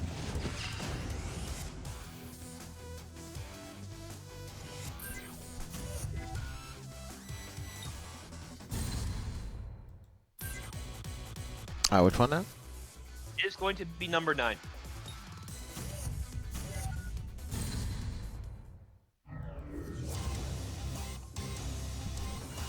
And if you guys would subscribe to my channel and check out this Bryan combo video I did about a month or so ago, I would appreciate it. We're almost at partner. We are at 968 subscribers right now. Be sure to check out that video when you have a chance and subscribe to my channel for all your cross Tekken needs. Documenting cross Tekken since 2014. We're going to be entering year 7. Nice, good jump in, and this time it's still Vega's turn. All the damage. My goodness, look at that life bar just bleed. Wait and bleed like a Slipknot song. Good throw. As a reminder, throws will destroy any of Alisa's DP attempts. And a big unblockable knee to the face. What were you trying to do? Carnage right now on set point. I hate people who can't fight seriously. Will the side of battle turn? Bryan might not have the unblockable knee taunt, but he still has an unblockable knee of some kind, and Carnage has just been hitting everybody with it. I normally don't see it in that situation, but for Carnage, it's worked pretty consistently. These players are so good.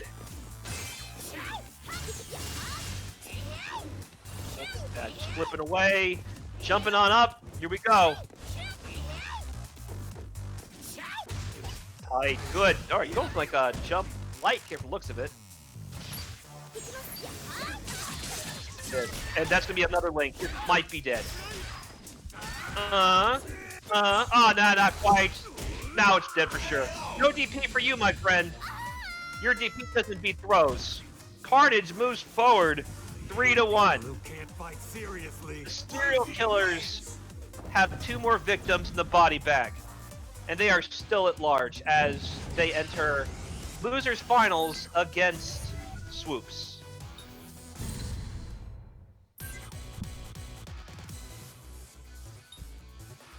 If you could go up to number 4 and then press select. Thank you. I'm going to do the math real quick. Yep, do the math, brother. Sorry about that. Oh, it's okay. You're good. Playing this. I'm looking at the team they're playing right now. Something's up. I'm making sure. Hold on. Look at the scoreboard It's okay. real quick. It's all good. Actually, might be the word. Trying to confirm real quick. Make sure to check out the match Reno if you guys have a second, by the way. Let's try to get to that $100 mark. We're at $75.80. You guys could definitely use the free promo code to donate to the prize pool. Psychoblue9, you'll donate 50 cents for free. You can check out the marketplace if you want an item. You can check out the sponsor quest, Red Bull. That's free money to the prize pool right there. Check out the Twitter quests, as well as the YouTube quests, as well as the Twitch quests. And thank you to the top 5 donors, Psychoblue, myself, Fairchild, Corey, and Salt Levels Max. But we appreciate everybody that's taking some time to use any of the promo codes or sponsor quests. Keep clicking away, guys, please. Free money in the bank for the players. You don't got to give anything out of your pocket. Make sure you guys subscribe to Psychoblue's channel too, man. Like, let's help him get to 1,000 subs. Homie's been putting in work. And again, the best thing about hitting partner, I'm not worried about the monetization stuff. It's more the fact that once you get partner, you get more stuff. You get to do more shit. YouTube promotes you like nuts once you get partner, and that's the main thing, to show people all the cross Tekken hype the last 7 years. It's all about cross Tekken for me, and all about these players who continue to play along with me. So thank you guys, not just for watching, but those who played and continue to play, not just with me, but everybody else in the Discord or on PSN or wherever else. Keep the dream alive, guys. Look forward to seeing you guys wherever it is. I look forward to seeing your subscription so that I can hit partner, continue promoting things in a much bigger way, in the bigger scope that I have been. So thank you. It's going to be 87654. Okay. It's you start 8th and just go all the way up to 4.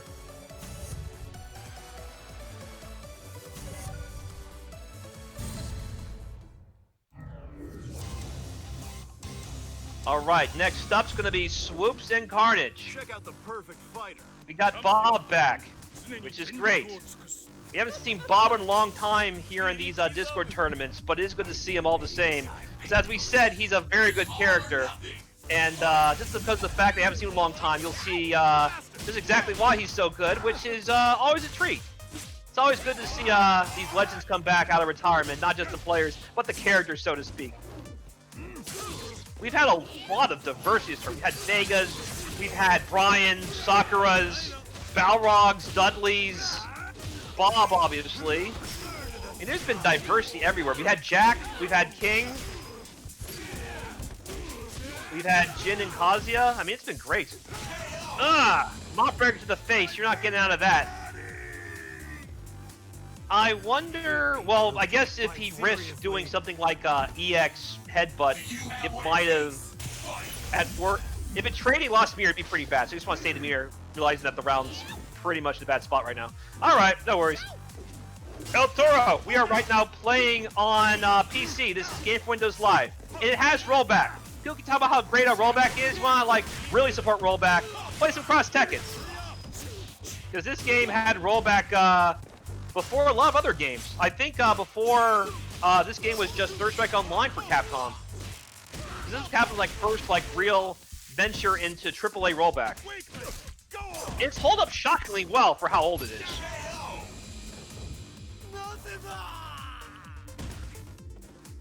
Good fire back. Swoops. Almost lost weight. I mean, dang. As one side as what Carnage was doing, Swoops just said, nah, we're still here. How does it work? Tell her. Ask people in the chat. They'll definitely hook up the online patch. Alrighty, here we go. Ooh, he caught him backdashing. Didn't get the follow-up though. But I have a feeling that Swoops might have been expecting some kind of situation like that.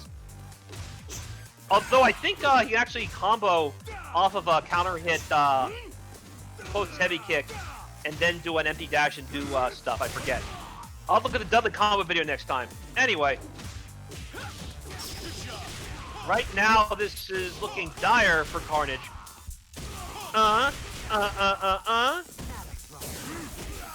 Nice, that was really clutch, but he didn't get the link! Well, at least he got a Vega in, that's good. Be careful jumping in on Bob. His headbutt has really good anti-air priority. And at full screen, that EX belly flop can hit you in ways you're not expecting, like full cross-up sometimes. A lot of Bob players will kind of fish people off with it. Or even pester people from afar. Like, if they're full screen, I've seen guys get way more mollies than they should off of just holding down the charge attack and then doing the big lunging belly flop and hit people, and then just go right back to exactly where they were on the other side of the screen. Really nasty. Good stuff. Swoop takes first blood.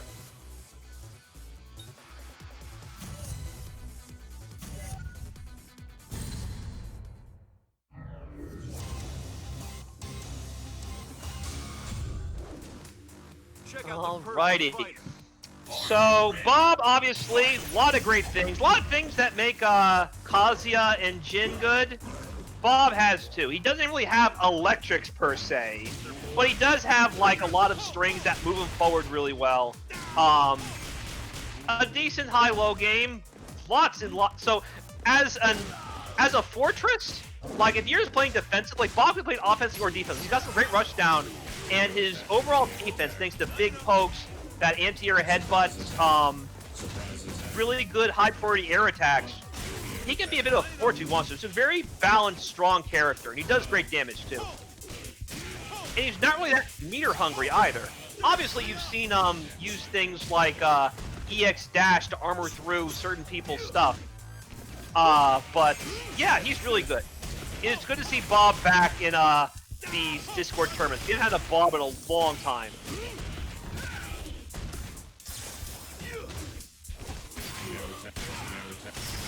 Alright, meantime, let's talk about Carnage's team. It looks like the serial killers are back in the asylum, and taking their place is King and Jack Cross. So you're seeing King use a lot of that low kick. That's a standing low attack, but it does not work up close. The only way to get the stand low property is if you are far away. It's the same deal with his far stand heavy kick. That has a way to float over low attacks, but it only works far away. So if King is throwing out buttons where he shouldn't, namely too close, which is weird, all of that unique stuff falls apart in a big way. Can't back down now. If you want Cool Kid or Seth L to join, just hit them up on Twitter, and they know where to look for in the Discord, man. I would love to see Cool Kid and Seth Lol here at these tournaments.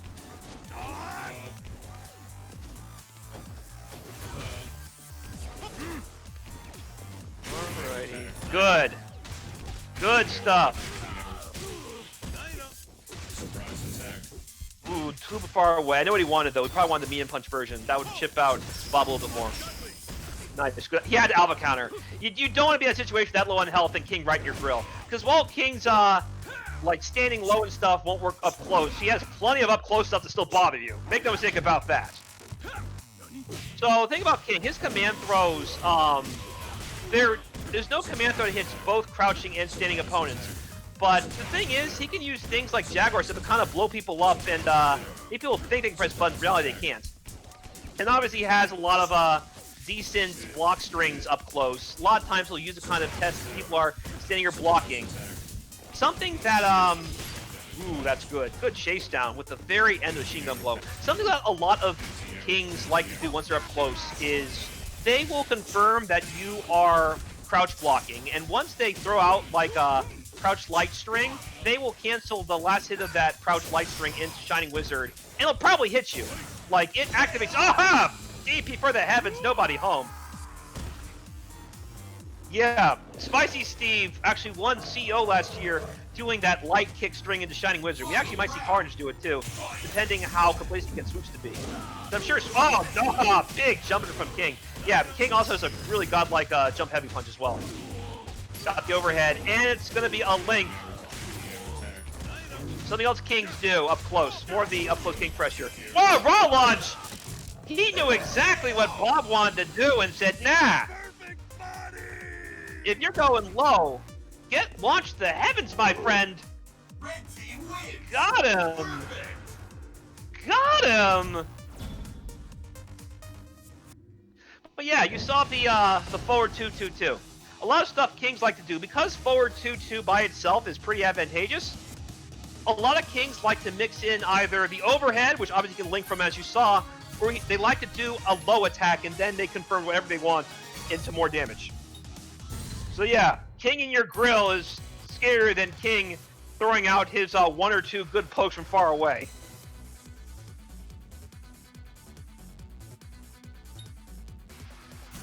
No, up. It's gonna be up 7, 6, 5, 4.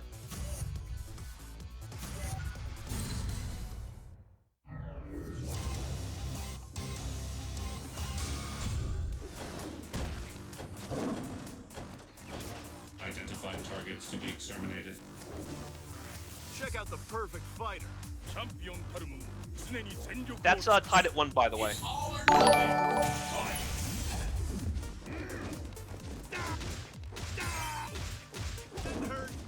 Yes, something else. So we talked about how Bryan has that safe boost that's like -2 or -1. Bob has a variant of that as well, ending in, just like Bryan, the close medium punch.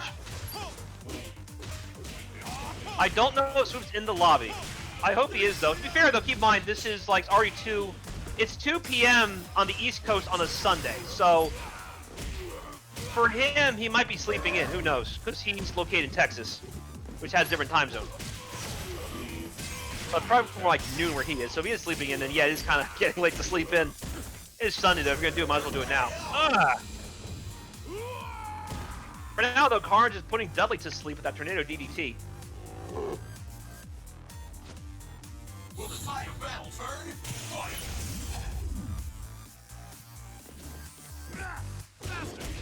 Oh, good. Oh, coming from all the way out in San Jose. Da da da da da da. Da da. Ooh, yeah. I know what he wanted. He wanted to do the upper, but he buffered weird. Happened a lot with Jack actually. Anyway, good block. Just don't get too. Yeah, that's still Bob's turn. I wasn't sure if Swoops would flinch there, or sorry, if Carnage would flinch there, but yeah. Sorry, I've been just seeing Vega Bryan so much, I almost forgot that Carnage is playing King and Jack now. Yeah, you see right there. You don't want to be pressing low attacks on King there. Soon. Nice. Ah, you missed to confirm. That was juicy too. Nice. Yep, still Jack's turn. Good job waiting. Swoops knows. Good DP, interrupting all of the Dudley. Oh, no, too far away. I like the idea, but not quite that far. Thing is, oh, we got toonies? Okay. One sure the jump was work out that way. I guess it makes sense. He did get hit off the geyser.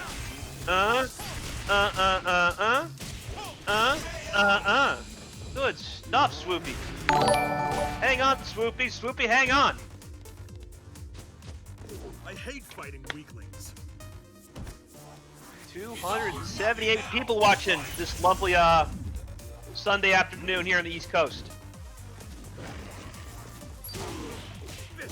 Nice.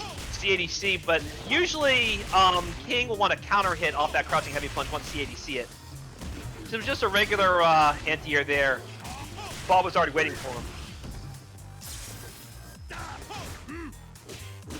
Yeah, he did once, but sadly King was poking him out, whatever Bob won afterwards. Oh yeah, I always do that whenever Bob hits the Rocky Spiral.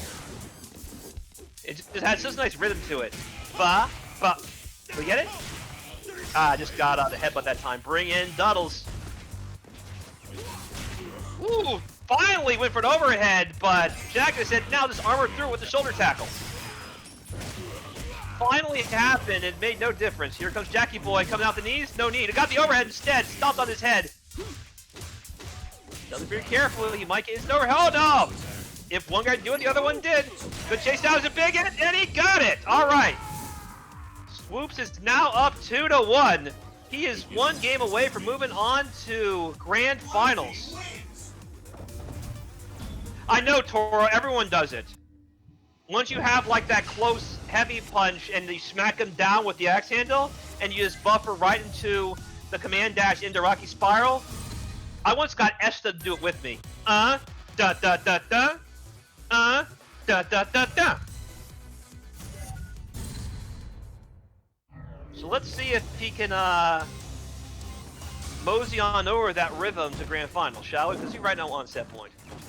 Identify targets to be exterminated. Check out the perfect fighter. Champion たるもの常に全力を尽くす It's all on the line. Was it Carnage? Keep up. 変えてみたまえ Excellent. I guess we'll find out in a second. Sorry, I lost track.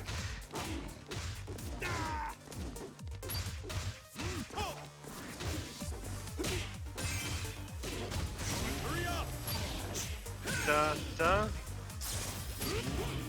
I guess we'll find out, because right now this is all swoops. Like, all swoops. Ah, nah, I know what he wanted, but you can't be punching there. Not with that DP waiting for you. Come on.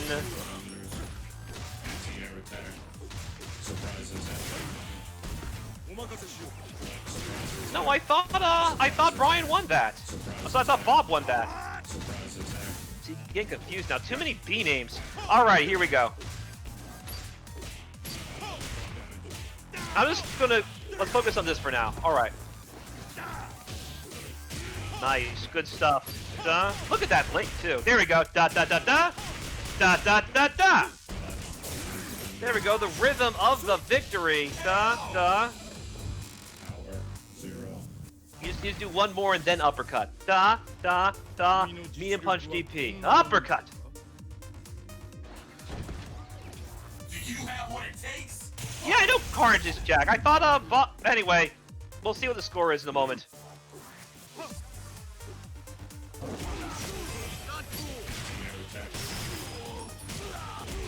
Jump, second punch. Oh, right, he did. I remember now. By the way, it's 2-1 Carnage, by the way. Not 2-1 Swoops. Thanks, Striker. It's just Carnage keeps switching characters on me. It's really throwing me off. Because he's been playing Vega Bryan this whole time, and now I'm like, what are you doing now? Who's this guy?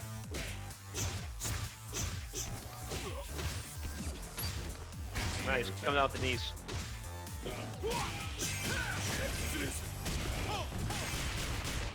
You have it on 2-3 Swoops right now. It needs to be 2-1 Carnage.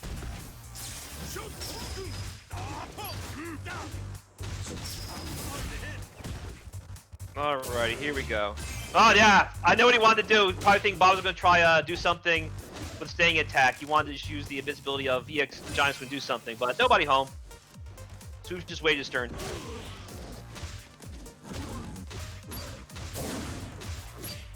Nice. Good stuff. Da, da, da. Why does he go for that one, though? I'm always curious about that. He can get way more damage off of that. Like, short swing blow in this game hurts. You probably get the exact same kind of Oki he wants if he did the full combo. This is don't want to risk anything. This is probably Carnage's game. Yeah, he got it. That's done. Carnage is now on tournament or set point to move on to grand finals. See, everyone's confusing me now. Should have been doing it for a long time. Let's keep going. Alrighty. Da, da, da, da, da, you missed a Rocky Spiral. I want to get the song going again. Come on.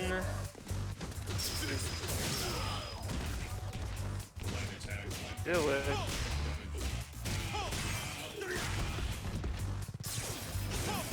Oh! What?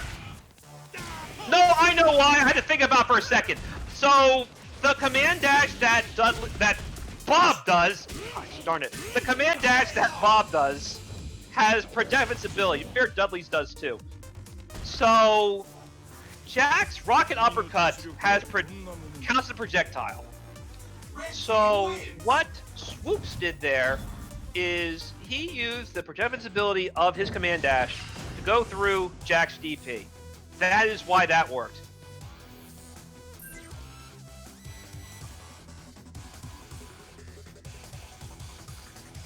It is now tied at 2.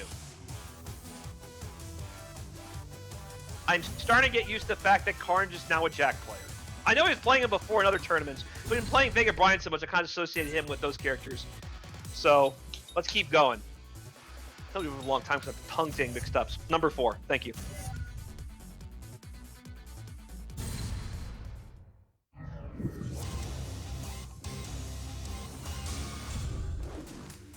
Check out the perfect fighter. It's all or nothing. Fight. That's the best.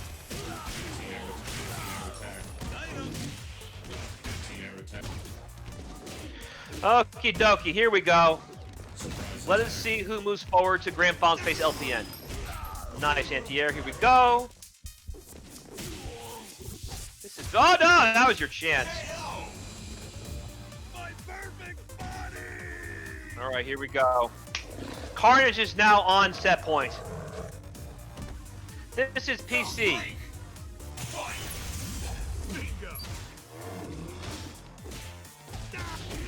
Nice. Caught him with stand light kick. That move reaches so far. Another great move that Bob has. Da da da da da da da. Here comes Duddles. Da da da. All right. And now suddenly Swoops is on set point 2. Perfect. Ugh. Let me stretch out for a bit. You can't lose here. Fight.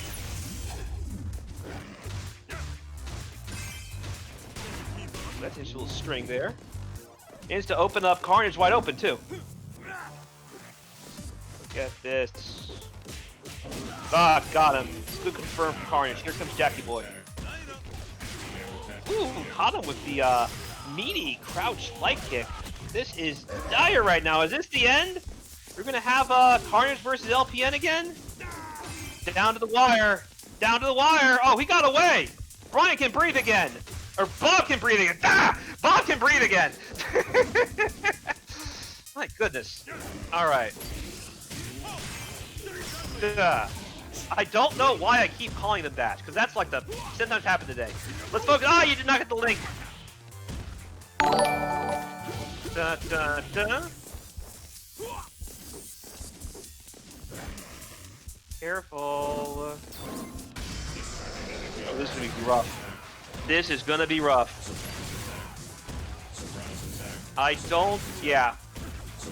It's rough for Swoops because now he's got to really fight in now. Bob is going to hold him back if he goes down time overs. 25 seconds left. And since Jack is such a fortress, all right, good as this Dudley's in, be careful. Don't pressing buttons if you are Jack. DB waiting for you. Dudley has all the bar to make this happen. He does! There we go. Machine gun blow. Here comes Bob. Da da da da. Here comes Duddles again. Almost. Got him! DP! Whatever you wanted to do, medium punch, shit upper, has sealed the deal for Swoops. He moves forward to our next set, where they'll be playing characters that I'm associated with this tournament, because I've got Bob's name wrong like 7 times this set, to a point where I even miscalled the result of a match. All right, ladies and gentlemen, boys and girls, children of all ages, it is now time for our main event of the morning. Introducing first, from the loser's bracket, he is the green shot in your 2K. He is the game winner in your finals. He is the sound of perfectly executed speed and precision. Ladies and gentlemen, Swoops! And next, from winner's bracket, who's been sitting there for about an hour and change, he is the man with the nicest kicks here on NYCFurby. He is the gentleman who's got all the pops and the rocks that your Special K can take with your breakfast. Ladies and gentlemen, BDGLPN. Let's get hype. It's going to be 3, 2, 1 for the order. And while we wrap this up, what I would like for you guys to do is, 1, donate to Matcherino. It's right now at $76. What we'll be doing is distributing that to the winner at the conclusion of this tournament. And also, please subscribe to my YouTube so that I can reach partner, continue the big outreach for Cross Tekken. This channel is almost all Cross Tekken content. If I get partner, that means that YouTube promotes the channel a lot heavier than before, which means a lot more Cross Tekken promotion to show people what we've been doing the last 6+ years for this game. This game never went away, guys, and that YouTube channel is proof of what I mean by that. All right, let's get hype. Right now, Swoops off to a big start with Bob. Ooh, look at that! Neutral jump, dropping the elbow! My God, what a round!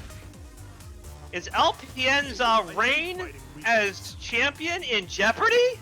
Look at that, that was a whooping! Bob's showing this Twinkie Korean guy what it means to be a man, like a Mulan song. Look at this, again, he got him! Ah, stylish air-to-airs. All right, I see you, Swoops. I see you, Mr. Bob. The former Bob versus the current Bob. Let's see what happens. No worries, Toro, it's my pleasure.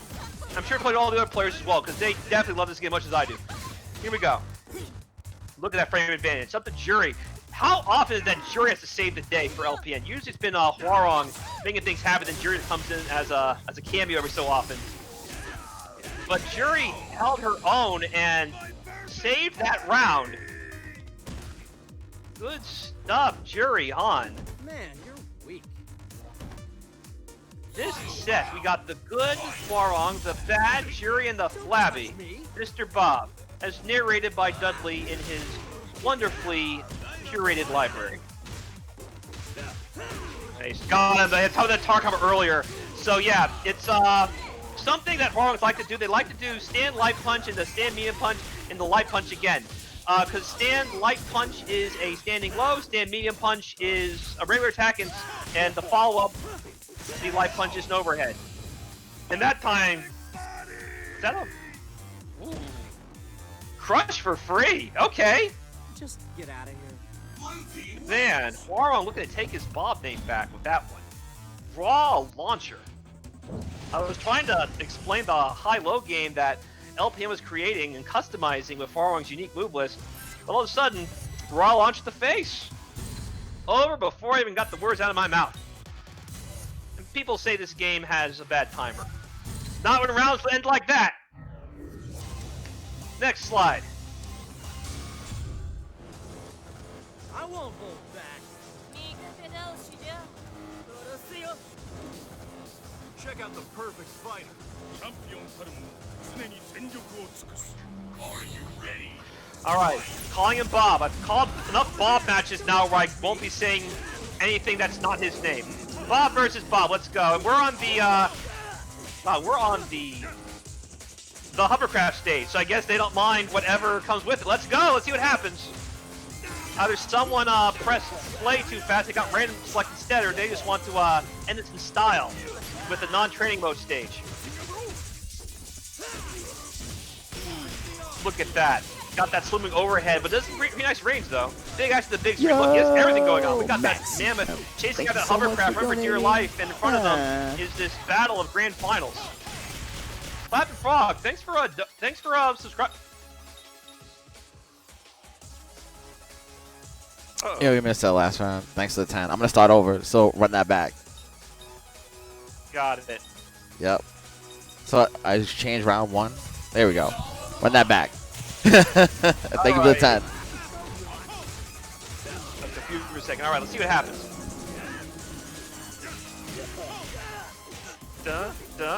Okay. Yeah, I'm on autopilot right now. That's why I was talking about me getting people's names wrong. Thank you for the $10 though. Whoever donated 10, appreciate it. Appreciate, guys. Thank you. God, there we go. That perfectly spaced big overhead.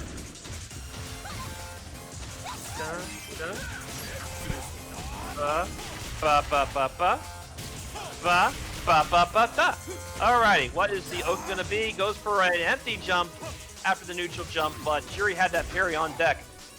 By the way, EX parry for Juri is pretty stupid in this game. The way she jumps forward and still has that neutral jump, heavy kick, that can cross you up in ways you are not expecting. And in this game, that spells big doom. Thanks to all the long call this game, meter or not. Perfectly spaced, but did not get the follow-up. He did get Dudley in though, and Dudley managed to catch Hwoarang sleeping and knock him out for the count.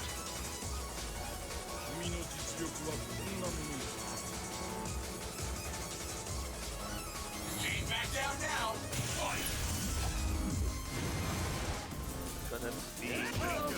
Oh, good cross up. There you go.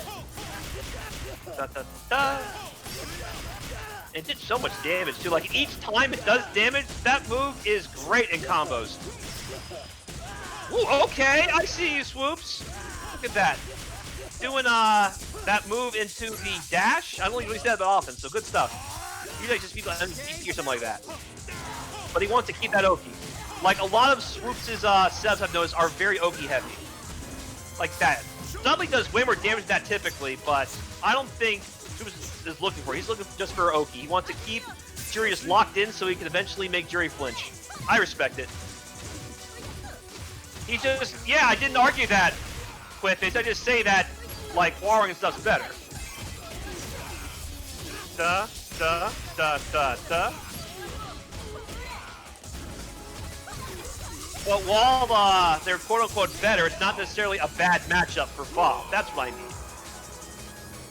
It's just there's some matchups that Bob struggles with that Hwoarang might not. It's all or nothing now. It's a tight race, though, I have to admit.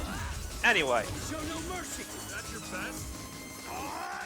let's see what oh, okay. I like the idea, but the dive kick managed to evade whatever the anti-hero was going to do normally. I don't see it often, that's why I was confused. So, there we go. There's a Hwoarang Bob situation where Hwoarang might benefit because he can throw off Bob's normally great anti-hero game. Good DP! Hunt the big skyrocket in flight. Hunting Hawk. Good heavy one. Oh, okay! I would have thought that would have been a punish, but I guess Hwoarang did that on purpose. Good stuff, LPN. That's really clever. I would have thought the DP for sure would have done the trick. I was thinking double covered in time. Nice. Stood there, got the overhead, but no dive kick for you! At least not there. Caught Dudley, caught Bob actually. Right on the shins. LPN is now on tournament point.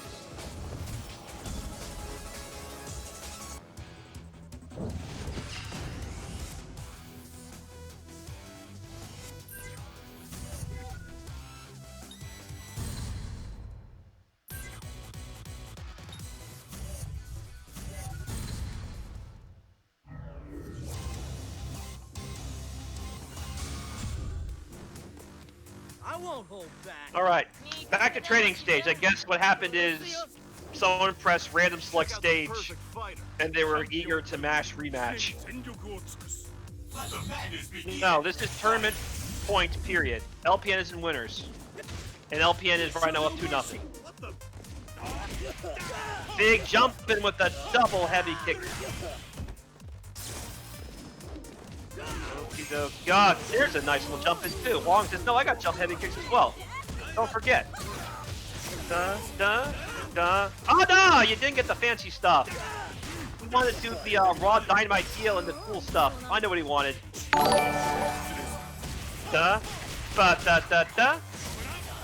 Goes for the raw launch. Ooh, nice. Wait his turn and still too impatient.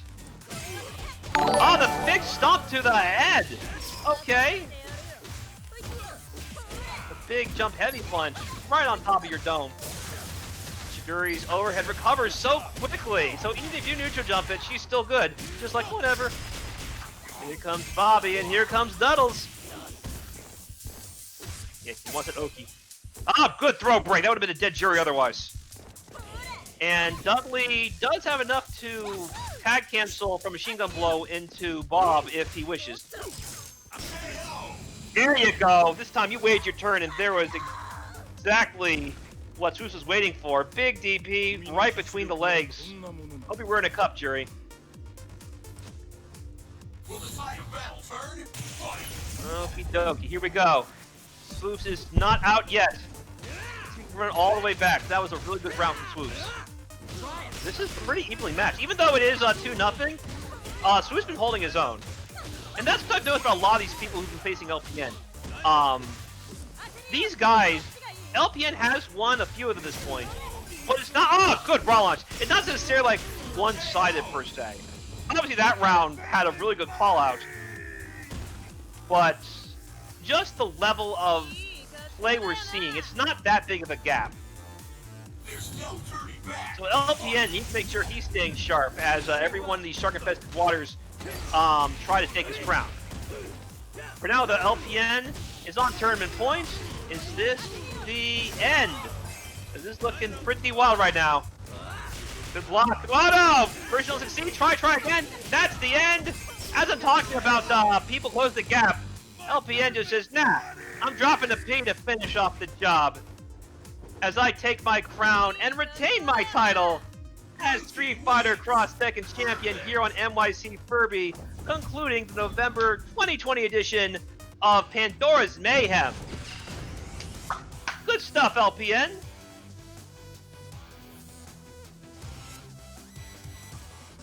Hopefully next time I'll get everybody's characters' names right so I don't call Bob, Bryan, or Dudley. I don't know what it is. Probably because Bob is just such a painfully common name. I want to call him something better. So I guess I'll just call him Bobby or something ridiculous. So I just call him Bryan or Dudley instead of people he's clearly not. Yeah, that's some good shit. Yeah, LPN stays being dominant in these tournaments lately. Well, Ever that since, one was closer though. That one yeah, was closer. it's getting closer. So yeah, I was saying this to you yesterday.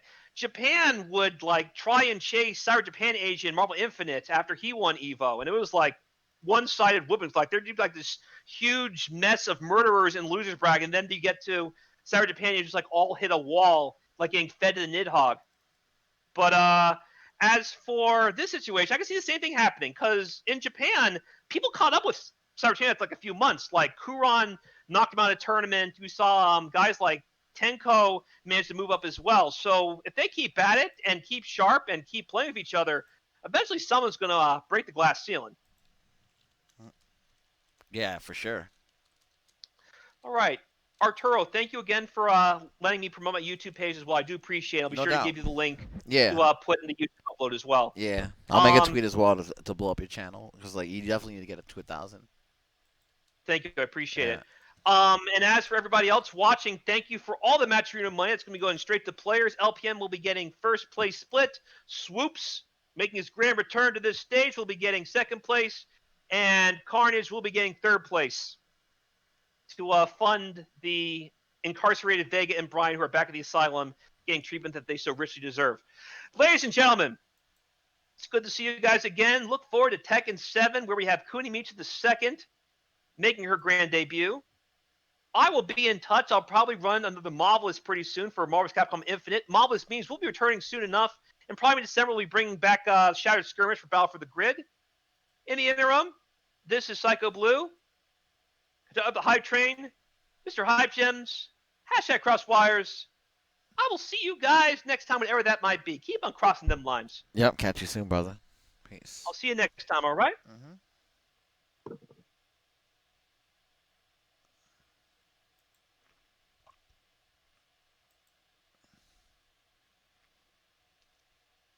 All right, guys, switching over to T7. Just give me a bit. Make sure to hang tight for some more Tekken.